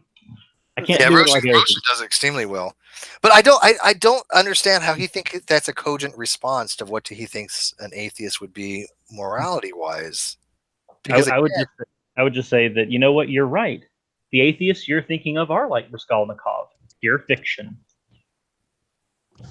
Here we go. One last challenge before we go here. Chad Eckert, I can get Steve to agree to being an atheist. Oh. Ooh, challenge accepted. Yeah, I'll take the challenge accepted. If he's just going to say, well, according to definition, colloquial definitions, you're an atheist. Sure, I'm by definition a colloquial atheist. Okay, whatever. But that's not what I am. I mean, that's just something. Oh, by some general definition, you fit this. Yeah, I fit that. But that doesn't mean that's actually my position. Because when you say you're an atheist, that's a position that you're taking, and I don't take that position epistemically, even though I've proven, and I will say this: Steve has said many times that if you go off of everything, he is, by this colloquial definition, the weak atheist. Well, yeah, that's what it is. That doesn't mean he is an atheist. Yeah, weak. By the way, a weak atheist and an agnostic are logically, syntactically the same. In other words, all weak atheists and agnostics hold the same logical position. Yeah, he's going off the colloquial. Yeah, I mean, I saw that one coming. You're not my first rodeo there, buddy. But yeah, it's weird because I always acknowledge, sure, there's a colloquial definition that makes myself would be a colloquial atheist, but I reject that definition. But see, they won't accept that philosophically they're agnostics. Cyrus will. Because Cyrus recognizes it and he goes, yeah, well, you know what? I'm colloquially an atheist, but I'm philosophically agnostic. I'm at least willing to say, sure, there's colloquial definitions out there. And by them, you can accept it. I reject it. But they're not willing to say, so according to philosophy, I'd be agnostic. Do you know how many atheists I found are willing to acknowledge that? I don't think any. Why is that? I don't know much about philosophy, so I don't ever give an answer on what I am philosophically. Well, I mean, I don't think it's that difficult to determine where a person is. I mean, there's only a couple questions you need to ask to really kind of narrow down what a person's label would be. They don't have to accept it, but that's generally like if I say, do you hold the belief that at least one God exists? I think everybody would agree that would be considered to be a theist, right? I don't see anybody arguing that. Right. Okay, so you just go from there. Is that a position you hold? You just you can just have somebody use the Socratic method on you, and you can get there pretty quick. Yeah, so okay, you don't hold that position. So we know now you are not a theist, right?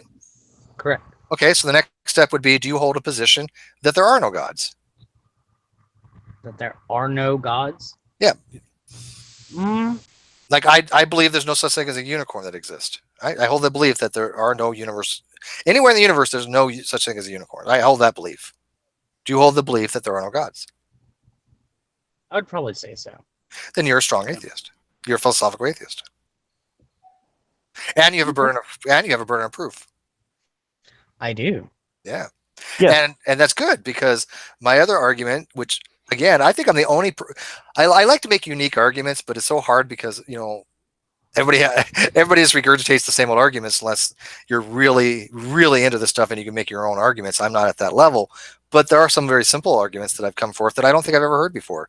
Like the argument that I do think it makes more sense that if you want to promote atheism, you should do it from the strong point rather than the weak. And the way I basically would argue that would be, if a theist says, hey, Steve, I believe in God. And I just say, well, I don't believe you. The theist should say, well, who the fuck are you? Why do I care? And walk away. Why would they want to engage with somebody who just doesn't believe them? They're not giving a reason why they don't believe them. They're not ready to proffer anything that they have a conversation. But if they came and said, hey, a theist said, I don't believe, so I believe that God exists, and they come to me and I say, hey, you know what? I believe that they don't. Oh, okay. Now we have something to talk about, because I hold a belief of this. He holds the belief of the negation. Now you can have a conversation, and you can also say, look, I got a burden of proof. Let me show you why there are no gods, or why I believe there's no gods. And at that point, the theist might go, you know what? That makes sense. And they might actually leave theism because of that. Let me ask this question. How many theists do you think would leave theism if the only thing they ever got back from somebody was, well, I just don't believe you? I don't think there would be any at all. Right. So how is that a really great way to promote theism? Because you're not giving them anything. You're just saying, well, I don't believe you. But then who the hell cares? They have no onus to make that you believe them. And Smitty says, you don't have a burden of proof just for having beliefs. You have a burden of proof if you're making a fact claim. That's incorrect. If you have a belief, you have a burden of proof. They're intrinsically attached. So I should say this: if you want to have a justified belief, you want to have a rational belief, then you have a burden of proof. Right? All epistemical claims of a belief have to be justified for them to be rational. So if I say I believe this, then I have a burden of proof attached to that if I want to have a rational belief. That's a fact. Can I say two things first? You can say three if you want. I like you. I'll give you four things. Right. I am looking for live conversations. So are they all saying, Steve, you're an idiot? Is that the general consensus? I'm not saying the live chat. Oh, they're all saying Steve is correct, 100% correct. I 100% believe Steve on this. Actually, they are saying that. It's actually the truth. Go look in the video when it's done. Thank you, guys. But go ahead. And the other thing I was going to ask, what would you say would be success for atheism in the States? I'm a big advocate of secular society, right? And I think that's advantageous for theist and atheist. And I want to see creationism out of school, right?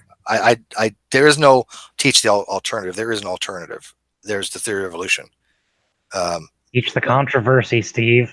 Yeah, it's like saying, okay, we should teach students the controversy of the theory of gravity. There is no controversy. Now, there's some questions about theory of gravity at certain situations, right? Like quantum loop gravity doesn't play well with it, but there is nothing. There's an alternative to the theory of gravity. We can use the theory of gravity to model shit. It works. Well, we can use the theory of evolution the same way. So that's what I want to see. So when you ask about what atheists should push, it is to have a secular society. Yes, I think from my point of view, from over the pond, if you like, I would like to see you become a society where you could elect a president who says he or she is an atheist. I'm okay. Yeah, dude, I'm more than okay with that. That would be wonderful, because I would like a person's particular religion to not even be a talking point. Except for the fact it scares the hell out of me. I got a phone going off. Sorry, it scares the hell out of me that the Vice President of the United States doesn't understand evolution. And somebody pointed this out the other day, and they used it for what did they use it for? Climate change. They said instead of asking people if they believe in climate change, they should ask people, do you understand climate change? And I've said the same thing, similar things about evolution. It's not that we should ask people if they believe in evolution or not. It is, do you understand evolution? That there is no, yes, it's fine that you believe whatever, because we all believe evolution is true.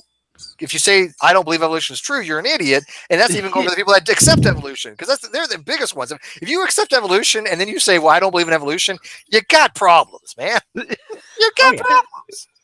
But it happens. It literally happens. You think I'm making this up, Tim?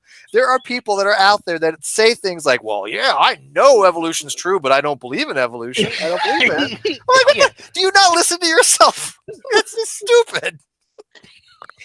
That's what makes some atheists look really dumb when they do that kind of stuff. When you brought up climate change, what really pisses me off is when people sit there and say, "Well, the climate has risen higher in the past before." It's like, yes, but not at the current rate that it's there's relative minima and relative maxima, right? But overall, over the last 200 years, it's damn near 2 degrees Celsius. I think it's like 1.8 or 1.7 degrees Celsius. That data is indisputable. I don't even know anybody that argues that. Yeah, but they'll not argue only where that, it's from, though. But the thing is that this climate rate change, if you actually look at the period of time that it has grown, it is drastic compared to for instance, when they say, "Oh yeah, well, it's been this high before in the past," it's like, yes, well, how long did it take to get there? How many years? But they don't seem to understand how it works over a longer period of time, right? There's an overall net that's been over the last 200 years. That's what they're looking at. What frightens me is that it's like the climate change deniers. It's like driving a car towards the cliff, and you're told there's a cliff there, and not stopping and saying, "How do we stop the car going over the cliff?" We might be over the cliff now. I think I've read things where they say that we're actually either past the tipping point or at least on the tipping point. Yeah. And that's disconcerting, because in 50 years from now, there might be some huge differences in the ecology, especially the erosion of various states, Florida and California especially. Who knows what the sea level is going to do with the killing off of the life in the oceans. Yeah, and is the refugee problem, isn't there? It's going to be an enormous refugee problem. So we may not in our lifetime see the effects of climate change to be that dramatic, but my daughter sure might. Yeah, our kids and grandkids may get to the point where, for instance, I live right off the coast of the Gulf. My kids or my my grandkids at one point in time may not be able to live where I live now. Mm-hmm. Yeah, exactly. So anyways, I got to wrap this up because I do have Dr. Misha Griffith on tonight on the Non Sequitur Show. So we'll see you guys over there. And thanks for watching this. Again, sorry that I went full Skylar fiction, but I couldn't help myself. I was like, this is just so bad from Chris. I'd say we just blame Skylar for it. And I blocking in the chat for so long. And I think it's one of those things that, look, if somebody gets embarrassed enough by being just shown that they're wrong, and I'm happy to have a longer discussion with them, they do change their position. Some of them do. Like Wayne Filmer changed his position. He was shown to be wrong, and he learned from it. Now he's a very critical thinker, or tries to be. But he definitely rejects young Earth creationism. And when I met him, he was about as pro young Earther as you can get. But I happen to like the guy, and when he challenged me, and I don't take challenge any longer, but I did back then, I was like, God dang it. Okay, let me wipe the floor with you. What I'm going to do with Chris is I'm going to have a private conversation with him. That might not be a bad idea. That might be a bad idea. Yes, because he might I think he left feeling very threatened. Yeah, and that's not the intention. However, again, maybe the first time, maybe might be not be a bad thing for him to be a little shell shocked, because he just, as well as I do, he was just wronger than wrong on so many issues. Yes, yes. I think I'm disputing that claim, Steve. I'm sorry. He was not even wrong. Not even wrong. Not even wrong. the thing to do, if I can get him to read a book. I gave him a few. Neil Shubin, or you, who said "Why Evolution Is True" by Coyne. Was that you? Yes, me. Yes. And I've reached out to Coyne, but he won't come on. It's such an easy book to read and to understand. Dawkins is a bit heavyweight. Yeah, I'm not a big fan of the way Dawkins writes, to be honest with you. And things like that. Jerry just puts things, he talks about ring species and things like this. And I think it makes people think. Yeah, except when they tell me that ring species aren't a thing, and then I know they're going to quote Coyne, and then I knew that I knew what he wrote about it. He was actually commissioned to do a study on ring speciation, and he determined that there are no pure ring species. Okay, great, but that in the mindset of a creationist was like, oh, ring species have been disproven. No, that is not what he said. Go read his paper. And that drives me nuts, because I had that discussion again not more than a couple weeks ago. People were like, no, Steve, you got to read what Coyne said. I'm like, dude, this is not my first fucking radio. Please. I know every freaking creationist argument out there at this point. But anyways, let's wrap this up. See you guys tonight. Right. And Tim, thanks for joining. This was fun. I'm glad you reached out to me to have this discussion. Welcome to the Great Debate community, and hope you have many more. Yes, I hope I do. I thoroughly enjoyed myself. Awesome. And tweet this out and let other people come by and watch and leave comments. I don't use Facebook and I don't use tweet. I don't blame you. But everybody else who's watching, maybe they can kind of send it out. Anyway, sir, it's always a pleasure. Frustrated as well. And we'll see you tonight. Non Sequitur Show. All righty.